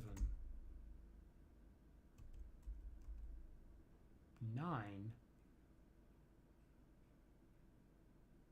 I think I can cast a sleep spell 9 spaces, I think. So I could get it here.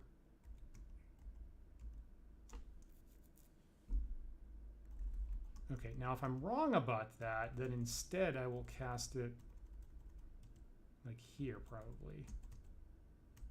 Or here. 1, 2, 3, 4, 5. I'd cast it here as a backup. I think I can cast it 9. I think I've done that in the past. Okay, let's try this. I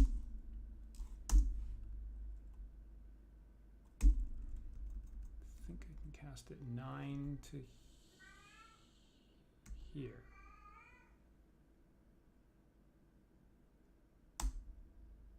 Nope, I'm mistaken. Can I cast it? That would be 4. This would be 6.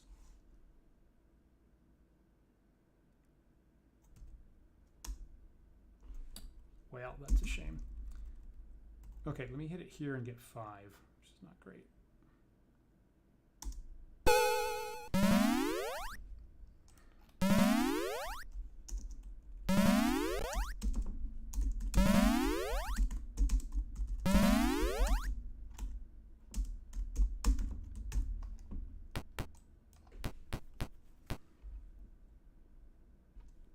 that right? No, I think it wasn't.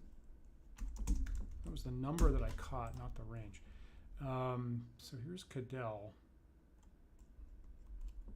Okay, got 2 sleep spells.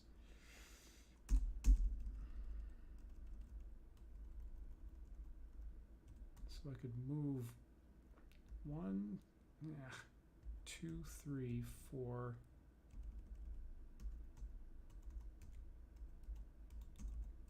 Damn it. Man, I wish this orc right here wasn't right there.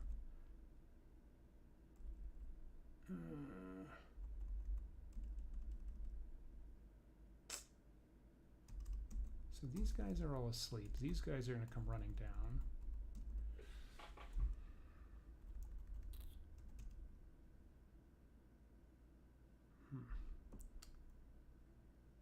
Poop. I don't see what I can do here other than just shoot. Hoping this guy goes down. Yes? That's a thing.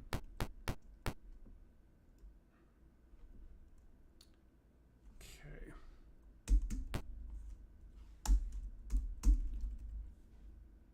I use the aim interface to like look around a little bit better. To position him like here? Here maybe?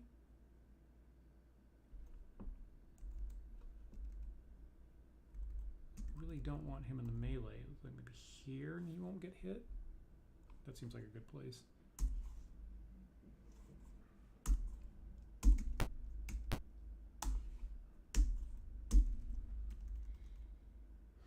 So do I want to get rid of these guys or do I want to get rid of the leaders with the bows?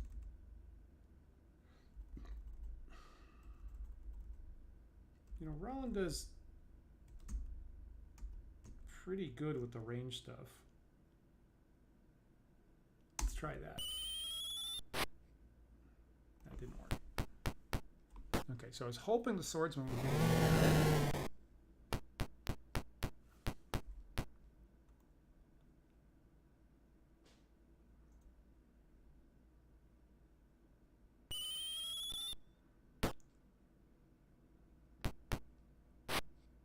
You know, if Cadell goes down, that's a real problem because he's carrying 2 sleep spells.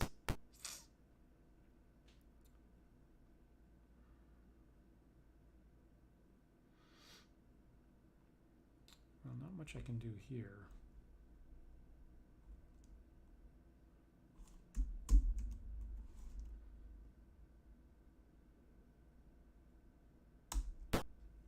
Oh, that's sweet. Good job. I see. You get, yeah, you do have to be aggressive here to catch them before they all get freed up in their movement, right? I see that because they're boxed up in that little bottleneck right there.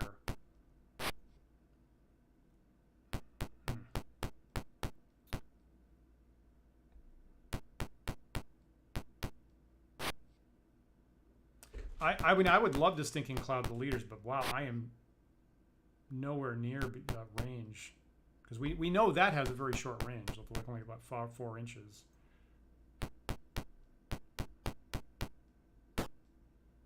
Fuck.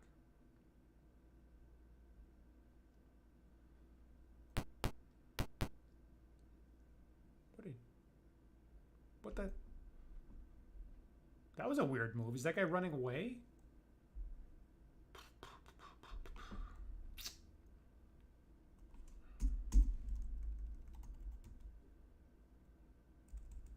That get 5 right here. You know, that would be actually nice if I stuck 5 right here. That would box them in pretty nicely. But of course, Nirjarini can't cast right now, so I'm gonna get her just out of the way.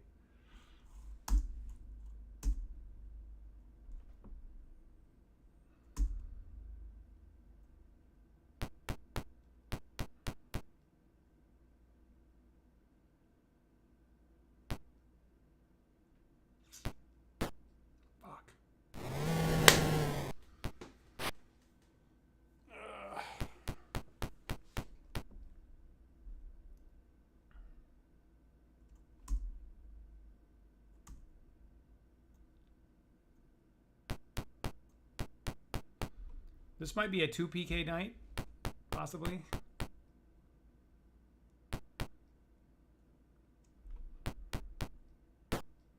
Jeez, that's bad.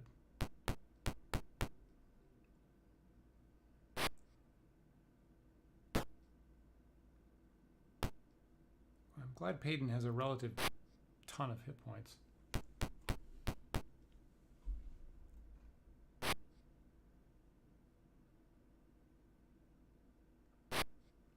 So if I can, I've got to get that arc of hobgoblins right there. That's really critical. Okay, so now I can cast.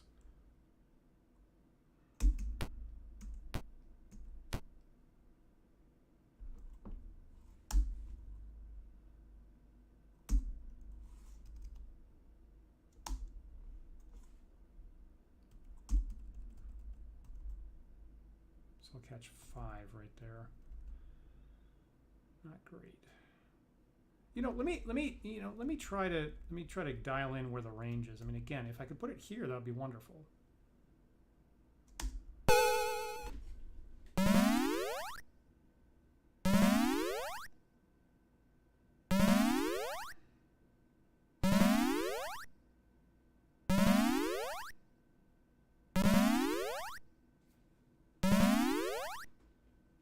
I did not think that was going to work, but I mean, that's way longer range. How far was that?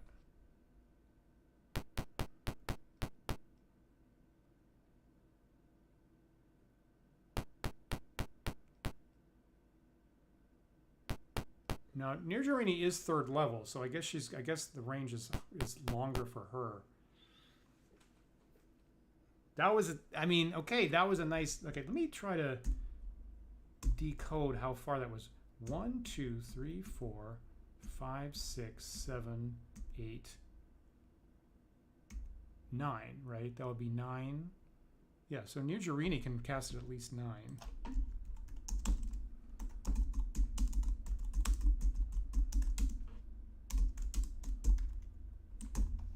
Okay, that's good to know.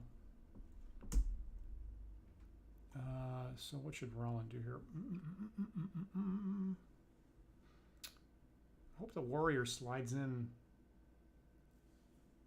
above.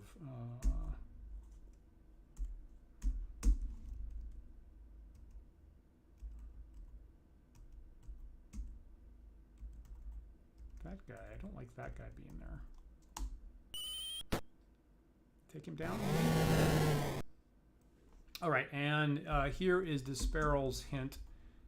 Shoot a guy, then shoot a guy who's down. Like maybe you.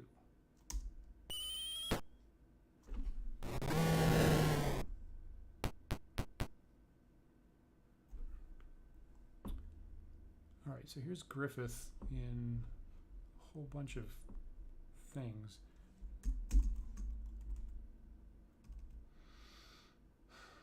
Now I'm planning, okay, somebody in a second should be able to put a sleep spell right here and catch 6. So, like, this guy will not be in that mix.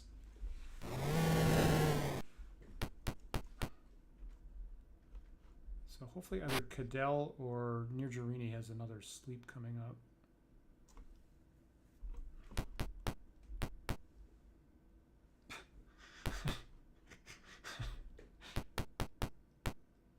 What are you doing, warrior? What are you doing? I mean, I don't know. Is he going for a back attack? He's not a thief.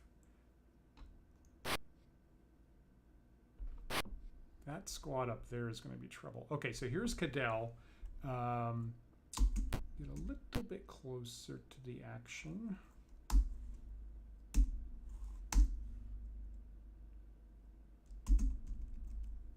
That is a good spot.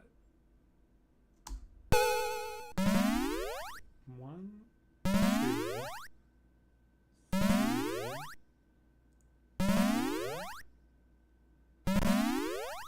4. One more. Okay, 5 out of 6.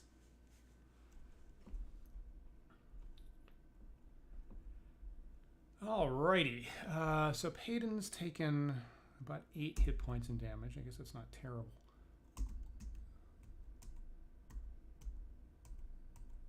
Okay, what I really don't want is I don't want this guy in the back possibly attacking spellcasters, so... Ah, geez, that's a bad hit. All right. I can cast Sleep at least 9 spaces with her, so...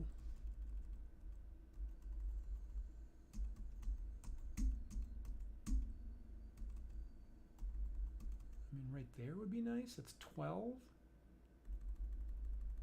Thing is, once I commit to sleep, I can't take it back. So if I need a backup plan, if I've got the range wrong, these guys, 3 guys are here asleep.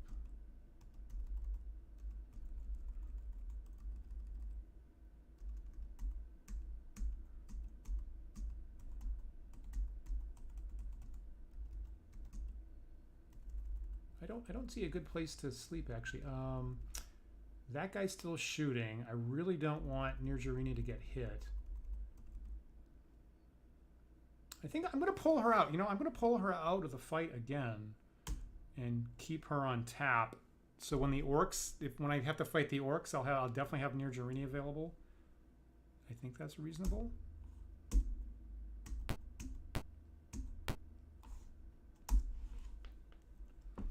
I'm not fighting brave, but I'm trying to fight smart here.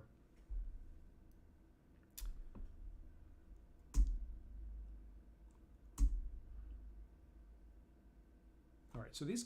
Oh, you son of a bitch! Oh, that son of a bitch! Oh. Fuck. Jeez, we're doing so much better. Last time he stuck in the whole fight while we're getting massacred. Now we're doing better, and he runs off. Oh my god, what a jerk! Oh god. Okay, so Cadell has another sleep spell, but I really don't have a good place to point it.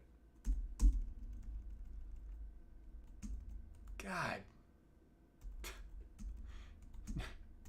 Really never fight smart in first edition? I hear only fight smart in first edition. Jeez, I could get 3. God, that fucking swordsman. This whole show is just like, wait for this. Does the swordsman run away or not?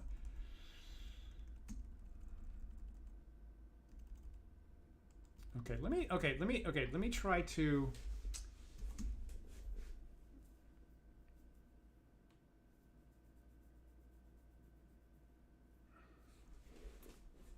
I don't know. I don't know what to do with Cadell, actually.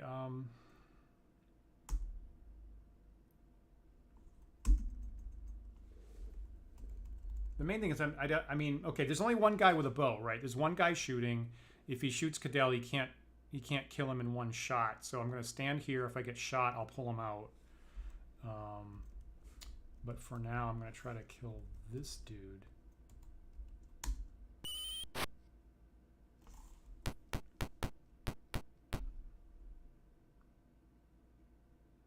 Yep, surrendered to a bunch of sleeping enemies. So I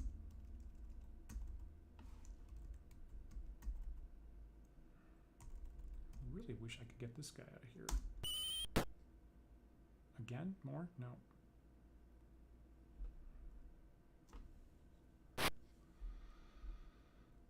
You know, I've got so many asleep. Like if like hypothetically, if I'm going to win this fight, I have to put the sleeping ones down, because I'm actually going to run into a problem of not having enough attacks before the duration runs out, I think.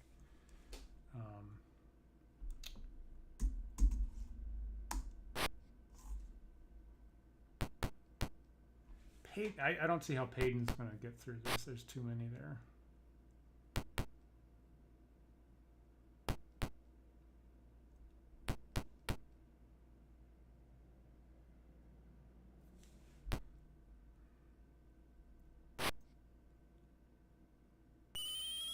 The shooter. Yeah, you know, I really needed the swordsman there.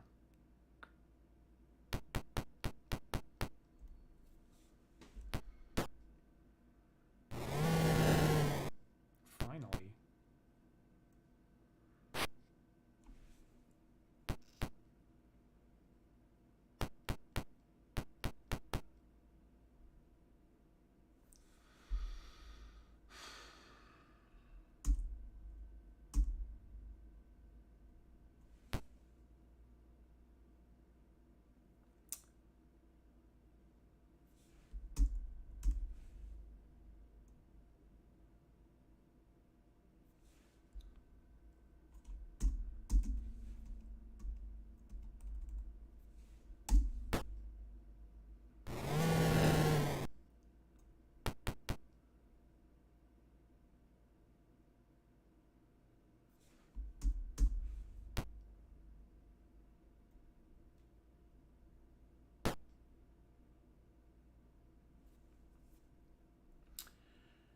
So Rollins AC2. I think he does have not carrying a shield right now.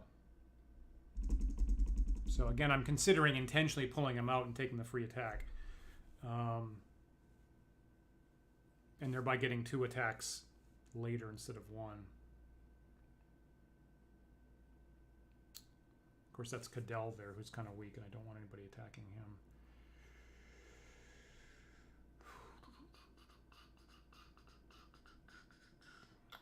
Yeah, thanks for checking the duration there.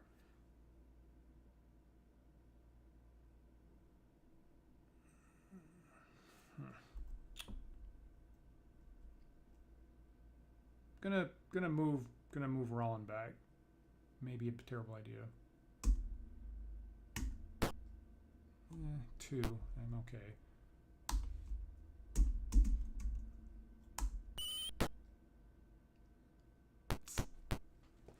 So hoping to get 2 hits in there.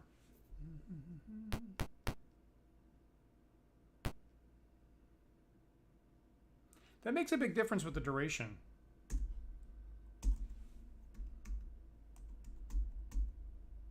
Again, I'm used to original D&D where the durations are all basically fixed for almost everything. And in advanced,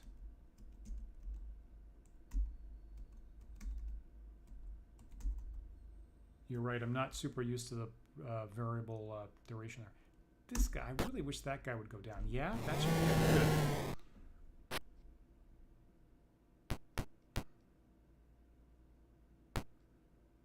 You know, this is almost 2 separate fights. There actually aren't too many monsters in front of the leaders that are not asleep. I mean, these guys are down. How many? This guy's up, right? That guy's up. It's these guys here that are paying the ass. That guy. Well, there's only 2, right? That guy's up. That guy's up. That guy's up. With 1 hit point. The warrior probably will take him if he doesn't run away. So, I mean, Griffith could heal somebody.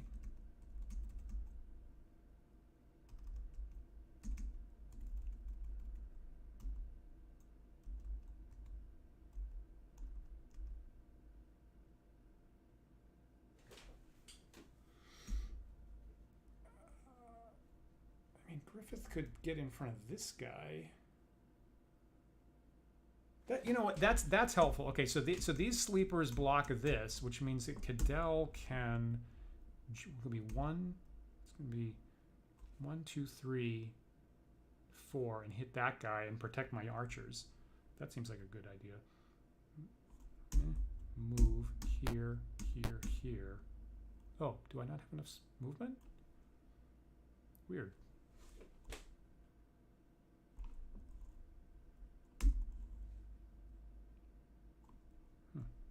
Griffith is more encumbered than I thought, or something. That goes away. That goes away. Get the short bow out. Good.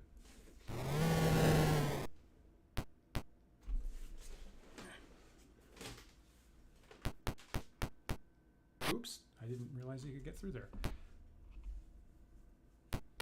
So I think I got 2 guys on this side. I have 2 monsters on this side right now that are active.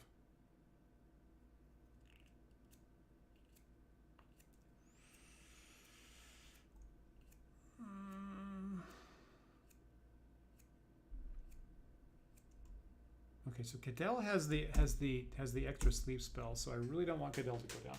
Again, Hobgoblin can't do 10 hit points at once. So even if I pull out and I hit him, I think Cadell is at least still up. Am I thinking right about that? I think.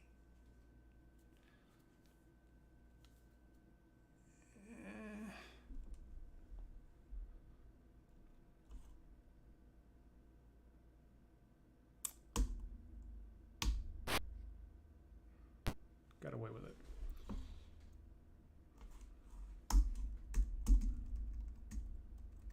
So that guy's up. Okay, the warrior's got him boxed in.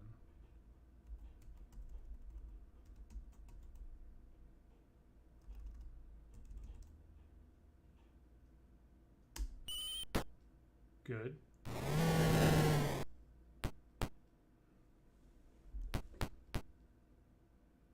I will confess that if I'm DMing, ouch, that hurt.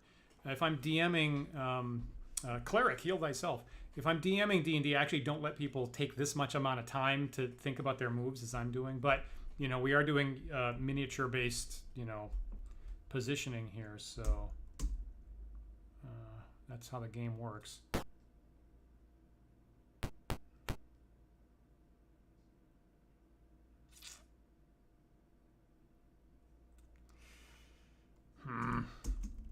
Like how to use Nirjarini right now. So obviously, if I could get more orcs sleeping, that would be great. But I'd have to move. I gotta move through all this junk, and I really don't want that one shooter to be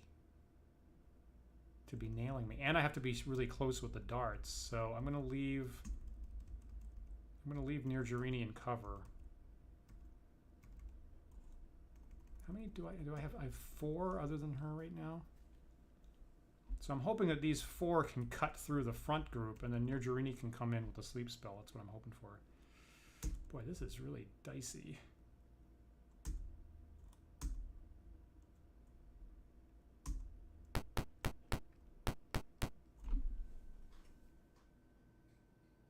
Yeah, I agree with that.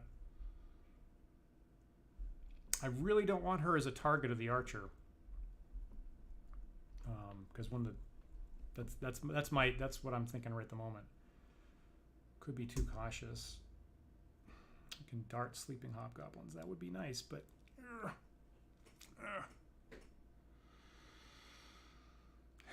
max. What's her max hit points? 13.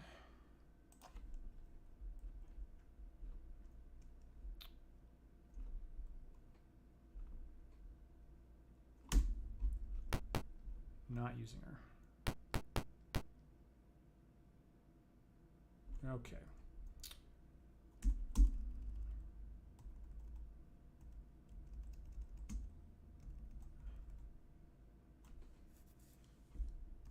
Right, I'm assuming the warrior is going to get that guy, so I'm going to shoot this guy.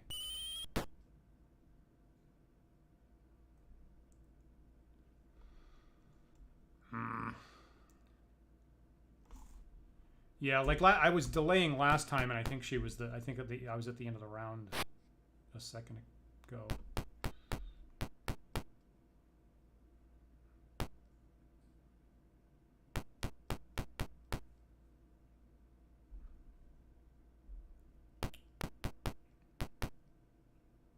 I'm glad that her sleep spell that did so well lasts 15 rounds. That's going to make or break this particular fight. Alrighty, so trying to get rid of that guy and trying to get rid of this guy.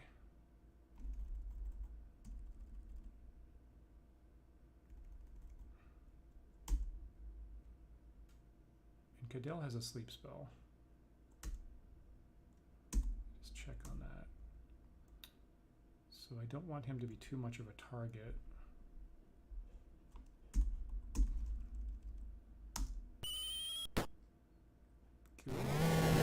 Okay, that's a good sign.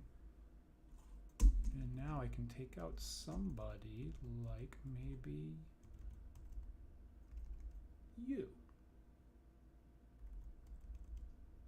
Or you.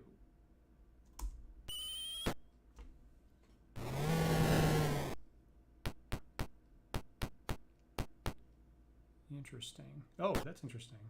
Good. Okay. Good. Now, okay, so that guy that just moved, right, he's going to release the orcs behind him. Is that what's going to happen? So now people can diagonally come out of here. Okay, so that's going to change this a bit. It'd be lovely if you were dead. How about... So these guys are all sleeping, which means that Payton can actually move. Where should Payton move? I could put her here. She'll only got 10 hit points left.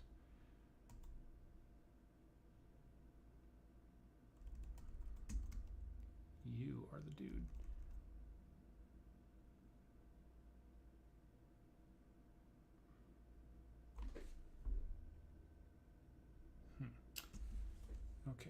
maybe this guy, and then if people get...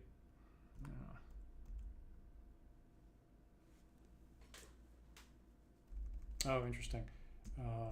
Boy, I mean, in my experience, they seem to be shooting at my spellcasters pretty predictably. Unfortunately, maybe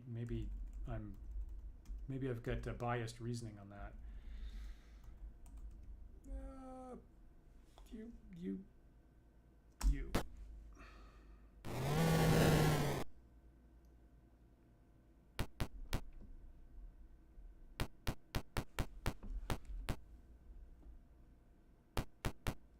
Those orcs on the top, I think, were Maelwind sleep spell, which means they're gonna last. It's gonna last less. So.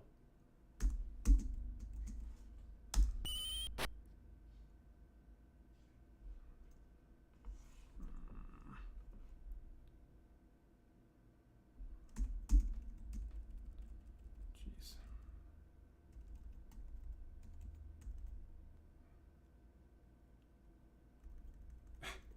Yeah, I think you're probably right about that, Disparrow.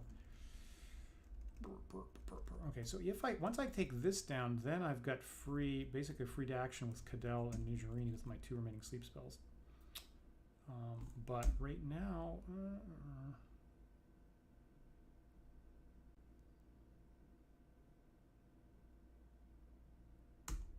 kind of hurts me not taking an action, but that's what I'm doing. Okay, I'm at the end of the round. Okay, thanks for confirming that. I was misreading what was happening. Done. Quit.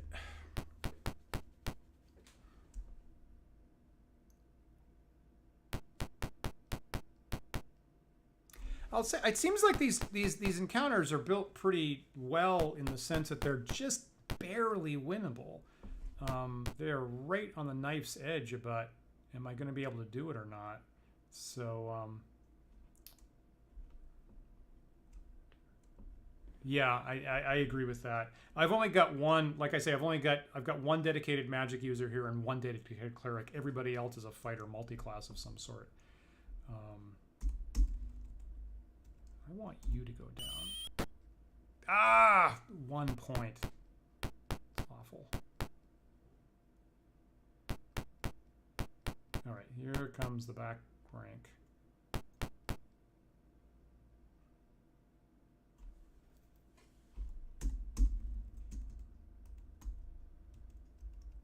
You guys are not slept. Come on. Jeez, real close. There you go. Okay.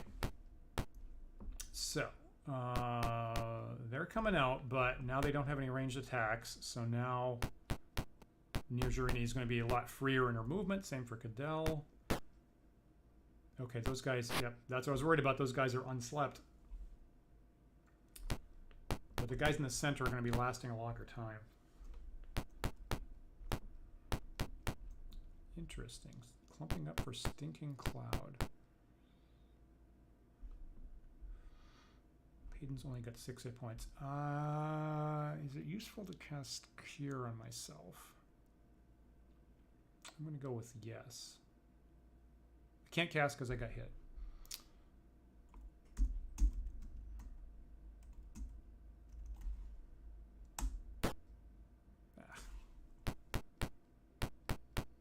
Not a good damage roll.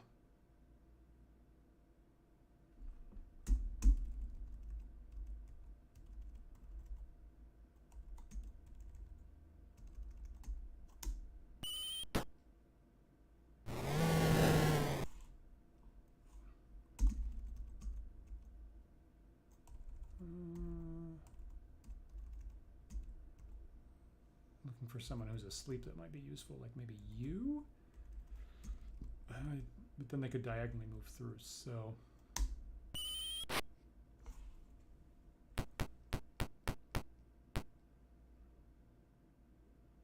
Okay, so no range attacks are available. Let me just kind of scout out the space here. So can't get, they can move diagonally here.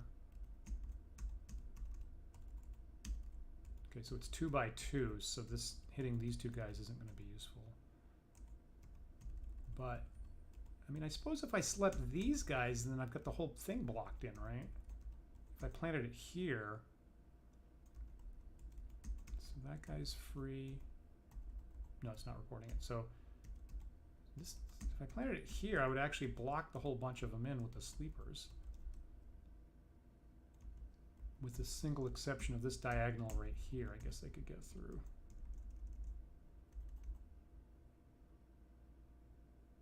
I like that. I'm gonna catch 5, block in this. They'd have to come through here. I guess they could still do that. Okay. Let's do that.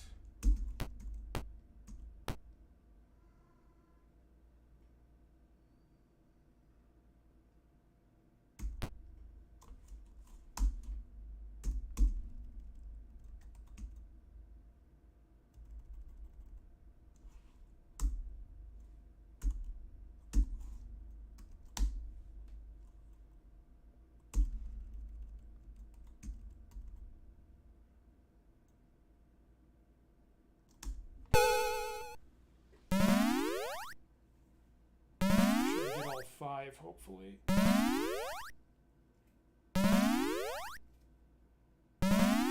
Okay.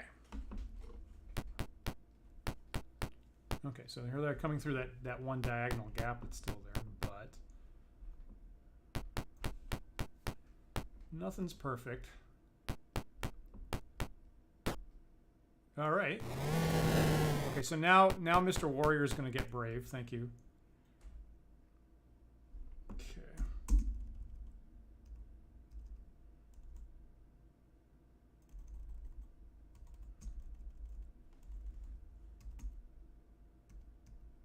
Guys are still up, eh? Okay, so no one is going to be right. No one's going to be coming through this spot, so I guess I can shoot this guy.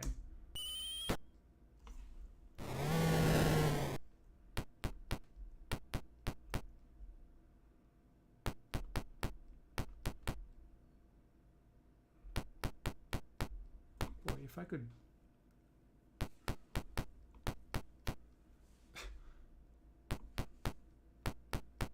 Man, there's still a lot of them getting through there on the south end.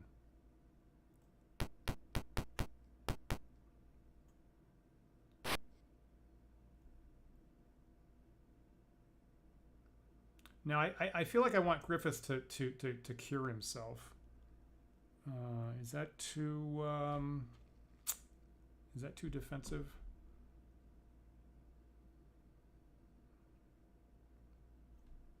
I mean, okay, well now he's not being shot, so you know, hypothetically, if I could just keep him out of melee, then it wouldn't be an issue. Now the only place they're coming through is they come through here.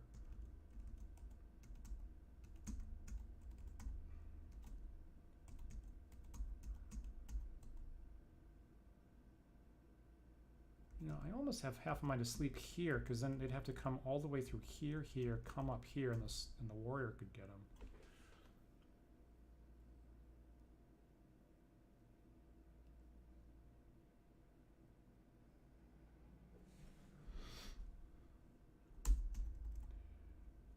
Shoot the leaders before they get up. I mean, Griffith's about to be attacked. This guy will come through.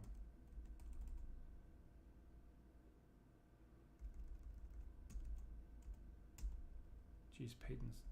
I see what you're saying. Heal Payton. I think that's what you're saying. Good points. I like that. Exit. Move here. So this gets Griffith out of the line of fire, and I'll be able to heal Payton.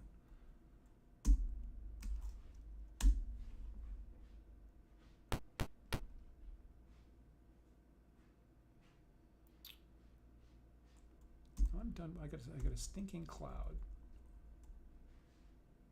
I haven't cast that yet, so I'm actually not totally sure what the effect is. But I guess if I, you know, well, that would be interesting. I guess if I put it here, that would block this entry, right? Am I right? This right here is a nice place for stinking cloud. Does it totally disable them or do something else? I feel like right here seems pretty nifty.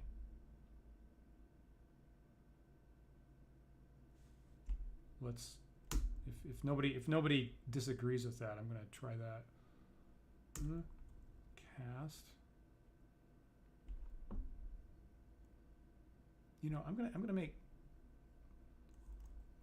really sure I'm in range. Cast stinking cloud. Okay, put it here. So I'm being told that where I pick is the top left. I see, save or sec. I'm pretty sure it's 2 by 2 is what I was being told last time. So save, if they fail, they're helpless. So, and then alt, and oh, it probably doesn't stick around. Does it stick around for other people to walk into? This.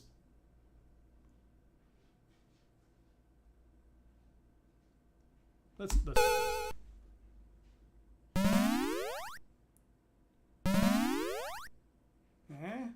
Failed their saves. Now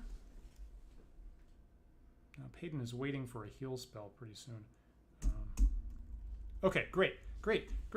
Well, that is perfect. I mean, that is the perfect thing that I wanted right there. That is delightful. I want you down. Not happening. That. Okay, 1 round per level. Okay, so I get 3 rounds.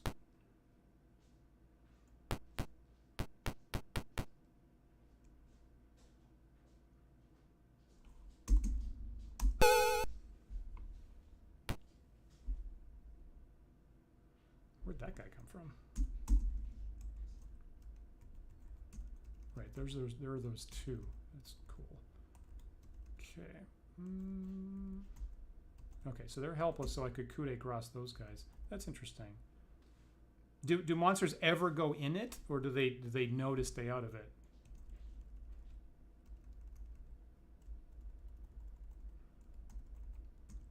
I'm controlling Cadell right now, right? Okay, so let's get her or him closer. Move. I like this.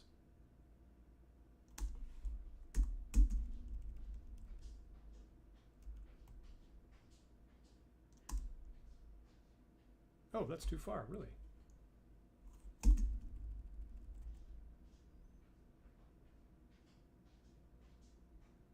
Oh, I don't have line of sight. I guess that wall is blocking that. Is that what's happening?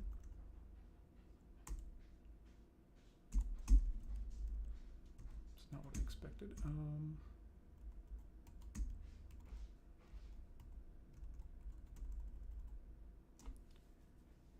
I say you've seen them walk through it before, but they seem to dislike doing so. So I'm actually going to knock off this guy in order to entice more people into it, is what I'm going to do. How about that? Why am I not? Why am I not being allowed to shoot right? Am I out of arrows? Got it. No, I have arrows. What?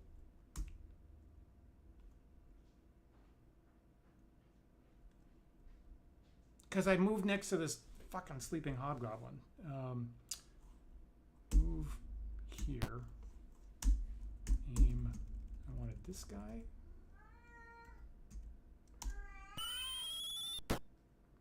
Yelly is very unhappy about me focusing on Pool of Radiance tonight.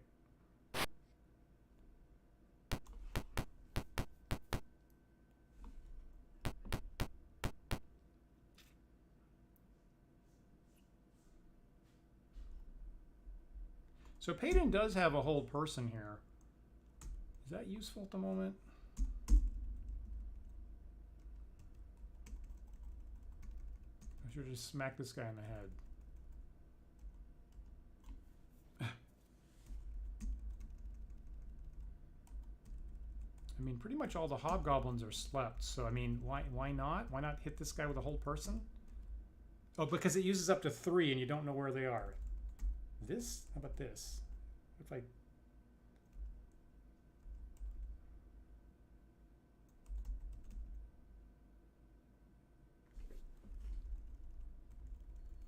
Got it.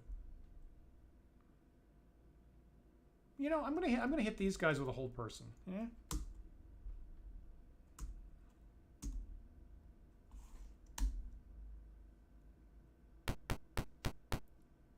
Even though I have that orc that's next to me active. Okay. How about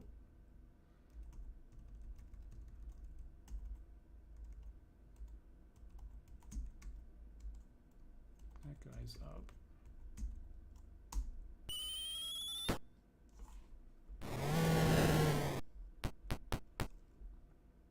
Yeah, that guy does not want to go into the stinking clouds, so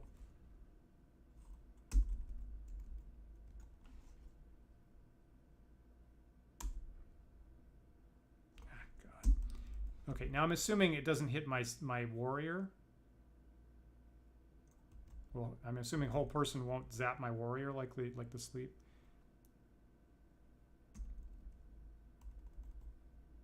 Okay, I'm hoping this is the correct thing to do. That is not working. Why is that not working?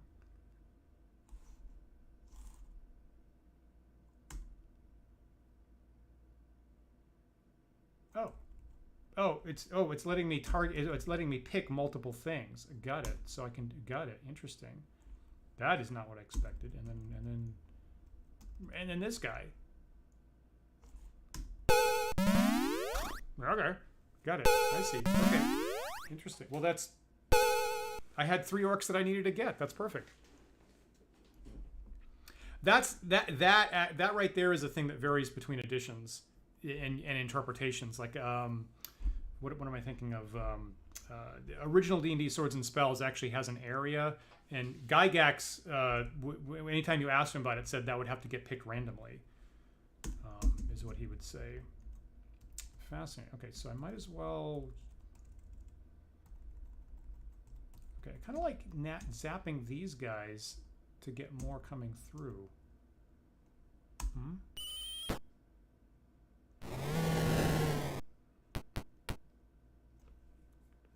Got it. Thank you for that. All right, well, there's my first stinking cloud and my first whole person.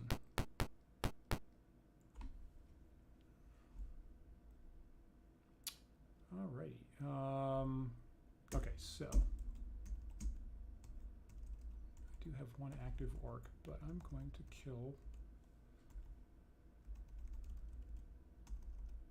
somebody.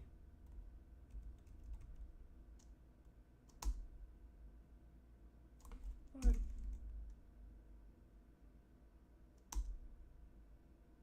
Now why am I not? Right, because I'm next to a sleep. Right.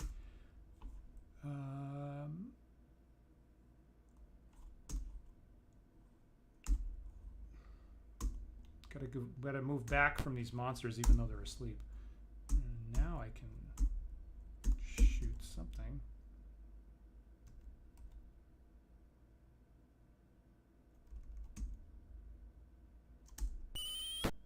Cool.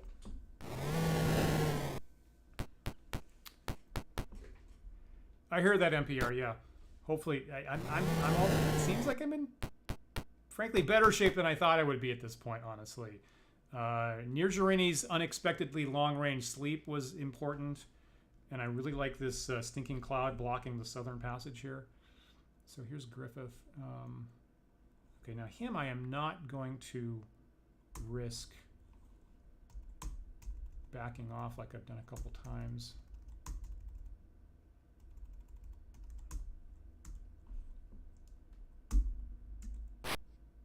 Dang it.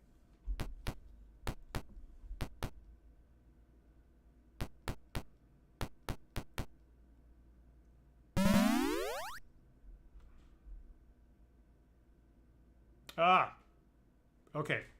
Well, good call, NPR. That was. Now they're starting to surrender. Haha. And the people rejoice. Okay, let's see. Let's make sure I don't make any dumb mistakes to screw this up, because I've done that before.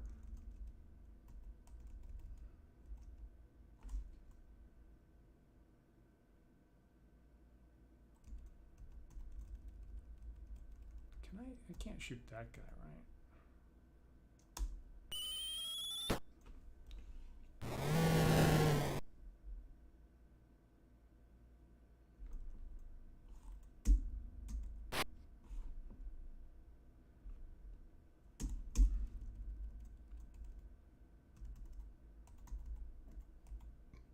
Is this guy important? I'm gonna say no.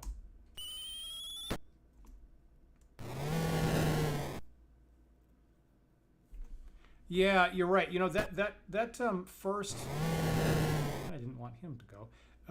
That first level up, right, from first level to second level makes a big difference. You're basically doubling, you know, your endurance at least. Makes a huge difference. Of course, this guy's going to be trouble.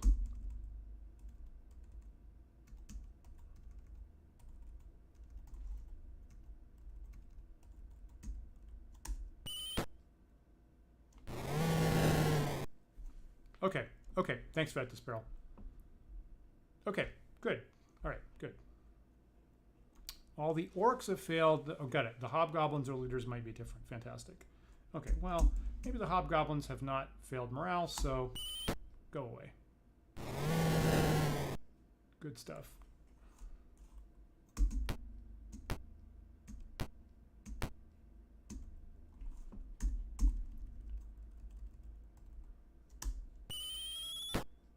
Great.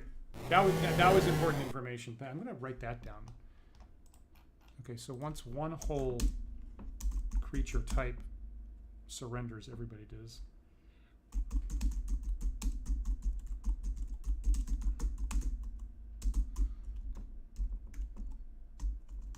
You know, silver lining, the swordsman is not going to take 3 shares of treasure after this.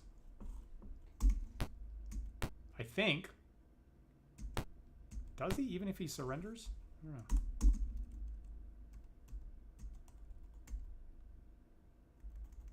Is there anybody? I just need that leader, basically.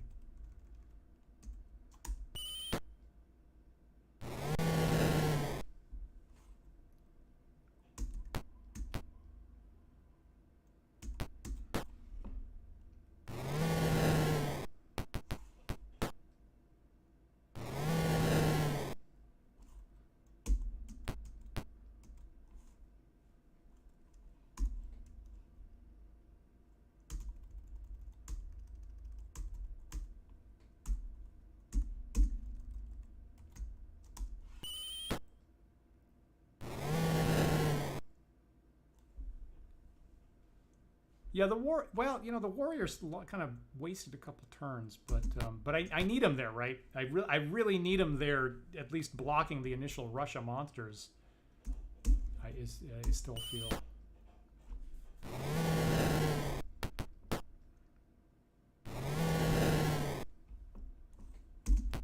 Was that everybody? Was that everything?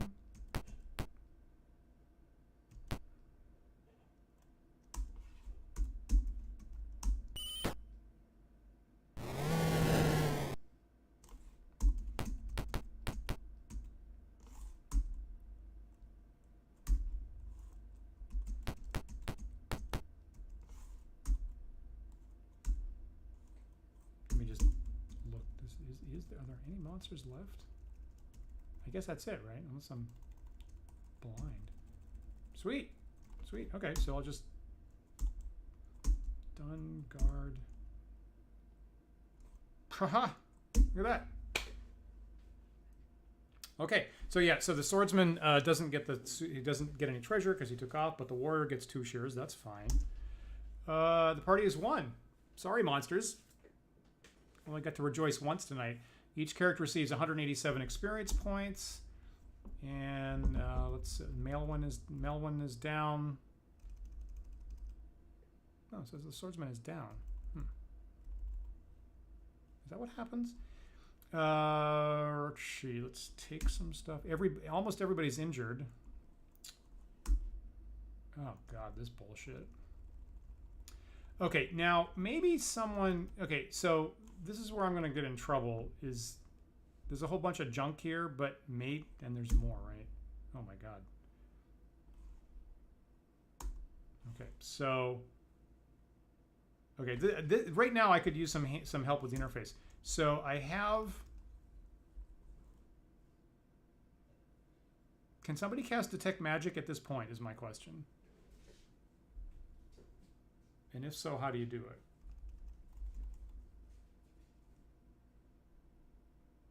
it? Can I cast Detect Magic right this second?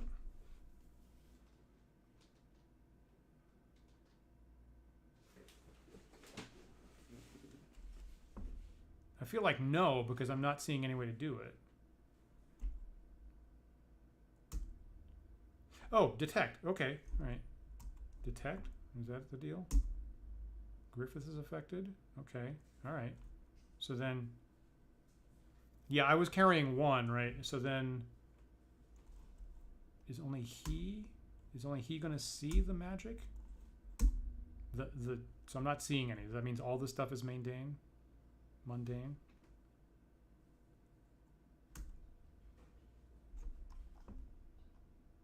So for what it was worth, it was in the main menu here to detect.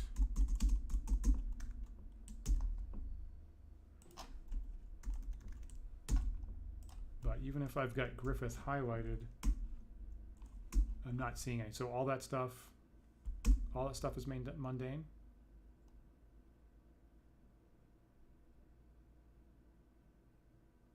Right? Okay. Okay, great. Thank you for confirming that. So I'm just going to leave it. I don't want to be burdened down with that stuff, and I get a couple gold pieces each. I mean, okay, longbows. All right, so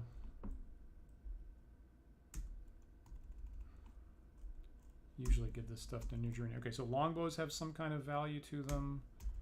Guess I'll take that. But the rest of it is, you know, chainmail is really heavy. It burdens me down. You know, this other stuff, you get just a couple gold pieces out of it. So I'm going to leave the rest of it. Agree? Disagree?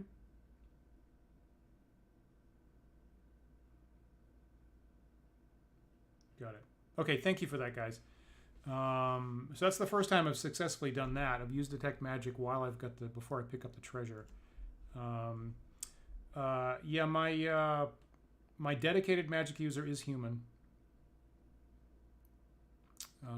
My two fighter magic users are elven and half elven.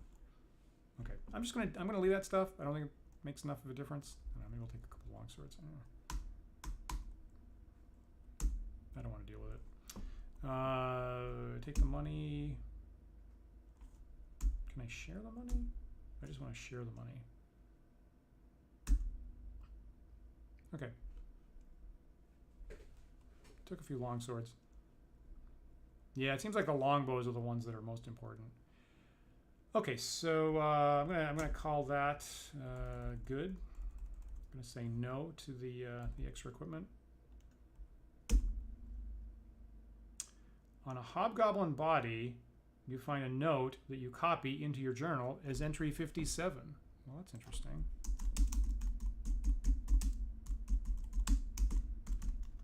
Let me go pull up the journal here and see what that is.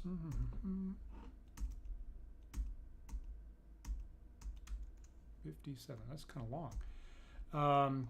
A ratty piece of parchment with large writing on one side. Our spies in the city inform us that a party of invaders will travel to Sokal Keep to free it. Yeah, that's good call. To combat these invaders, assemble a force of no less than 3 squads. Travel by boat from the small docks at the west of town to Thorn Island. Move undetected to Sokal Keep. Find the adventurers in or around Sokal Keep. Kill them before they can return to the city council with information about the true situation at the keep. Return with the invaders' heads as proof of completion of your mission. Upon completion, you'll be rewarded with food, treasure, and many slaves. Signed, the boss. Interesting. So I think that was it. Was that right? So the note was on the guy that was leading the squad to do that. So I think we saw both branches in the multiverse tonight, right? So the first branch was where the ambush did in fact bring back the heads of all my PCs, and the monsters rejoiced. And we saw the second branch here where I avoided having my heads taken away without my permission. So that seems to have happened. So good. Maybe. Okay, so the boss is apparently shadowing me, I guess, stalking me. So that's interesting. So almost everybody's injured here. So obviously, I need to go back. I've used all my spells, I think. So I need to go back to town, and let me just get on the boat. I'm gonna save this before I do something stupid.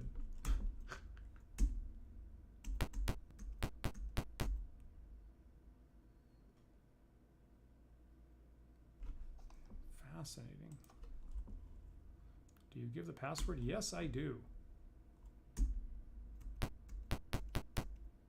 Man, that is a lot of undead running around here.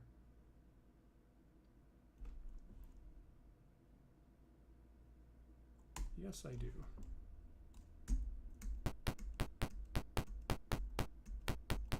Hoping to limp out. Oh my God, there's more. Fascinating. Boy, if you don't pick up on that that code word, you're in for a crap ton of fights.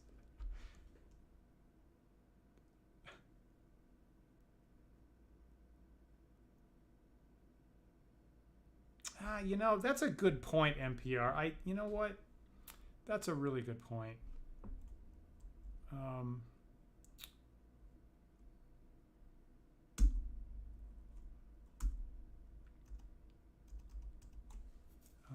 Do I have any cures left? I do.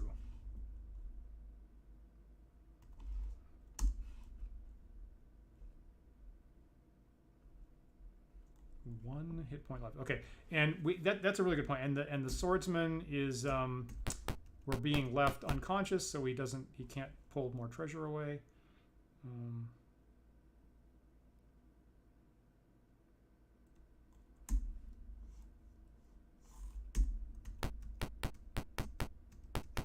Man, that's a ton of undead.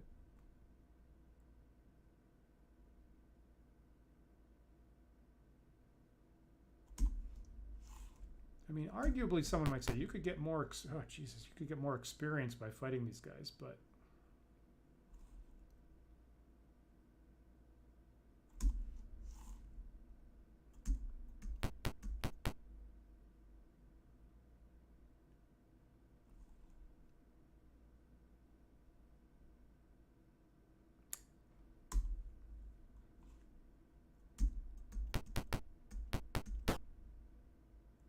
Wasn't that where the door was? Where's the door? Here's the door. The hall is empty, save for signs of a recent battle. Yeah. Okay, so what I forgot to do is I forgot to look around here.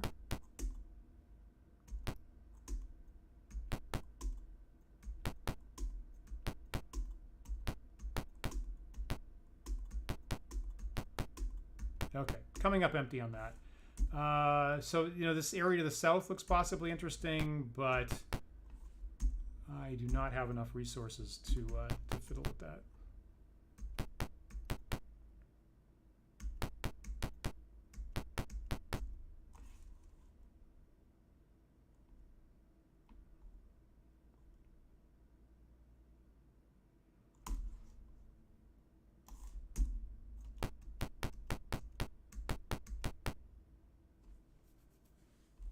I agree with that, NPR. Yeah, and actually, I think I need to just practice that more, because I think my adrenaline's always pumping when I get past a fight, so I'm just like so thrilled to be done with it, to have survived, that I like grab the stuff and take off. So actually, I keep forgetting to search. So thank you for that. I do want to take a vote back. Okay, so I'm gonna wrap for tonight here. Thank you guys for coaching me through that fight. Couldn't do it the first time, and interesting. Well designed. It's just on the cusp of feasibility for me, that I needed every single resource. I needed all 8 characters. I needed everybody packed with ammunition, all the spells, and I pretty much used everything. and did manage to get through it. Again, pretty critical that there's a bottleneck. And boy, thank goodness Nirjarini could reach the bottleneck with that sleep spell, take out the archers. And that was probably the turning point of that fight when I did that. Couple to-do points for myself is I'm going to do some testing to figure out exactly what the range of sleep is, because it definitely does not match the AD&D book, the player's handbook. That's not happening. It doesn't have it in the manual here, and that is sufficiently critical that I really want to know what that is. Now, of course, maybe I don't know. Maybe that's the end of the one hit die creatures that I'm ever fighting. So maybe sleep will start to become non-important. But I really want to know what that range is, and be a little bit more ready for that on future fights. So that's kind of my point to test that out. Glad I found the coded message. Glad I figured out how to decode it, and glad I thought I was just doing a lark of trying I didn't even realize that I wasn't really convinced that those were 3 separate words on the parchment there. So I thought I was joking around and found the right code word to dodge the skeletons. So that was a joyous discovery. Yeah. Interesting. Okay. I did uncover some plot. And hopefully I'm gonna the boss. I guess the boss is the plot, and I'm hoping to put the boss in a plot at some point, because I'm getting a little sick of this nonsense.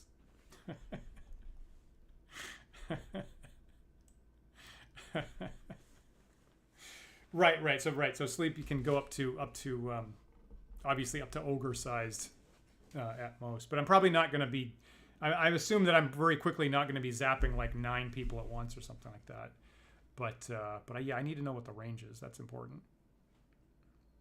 It's interesting that the movement is exactly what the spaces are inches in the actual D&D rules.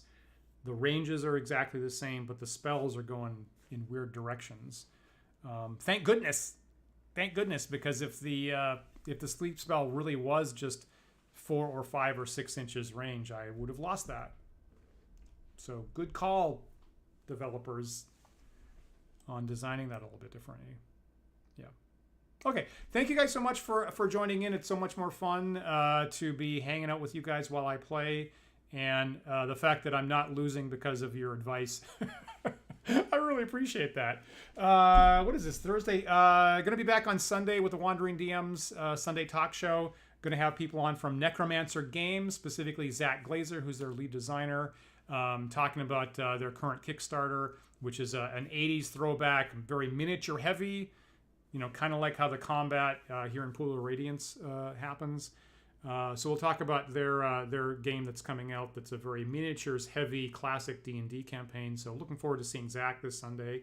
And I'll plan to be back next week, next Thursday night, kind of late night Thursday Eastern time, for another session of Pool of Radiance. And I'll continue delving into Sokal Keep. Try to come in with full resources every time. And maybe I'll actually win one of these fights the first time I see it. Hopefully. So thank you guys so much, and have a good rest of your night. And hopefully I'll see you on Sunday. And if not then, I'll see you next week. Take care, everybody.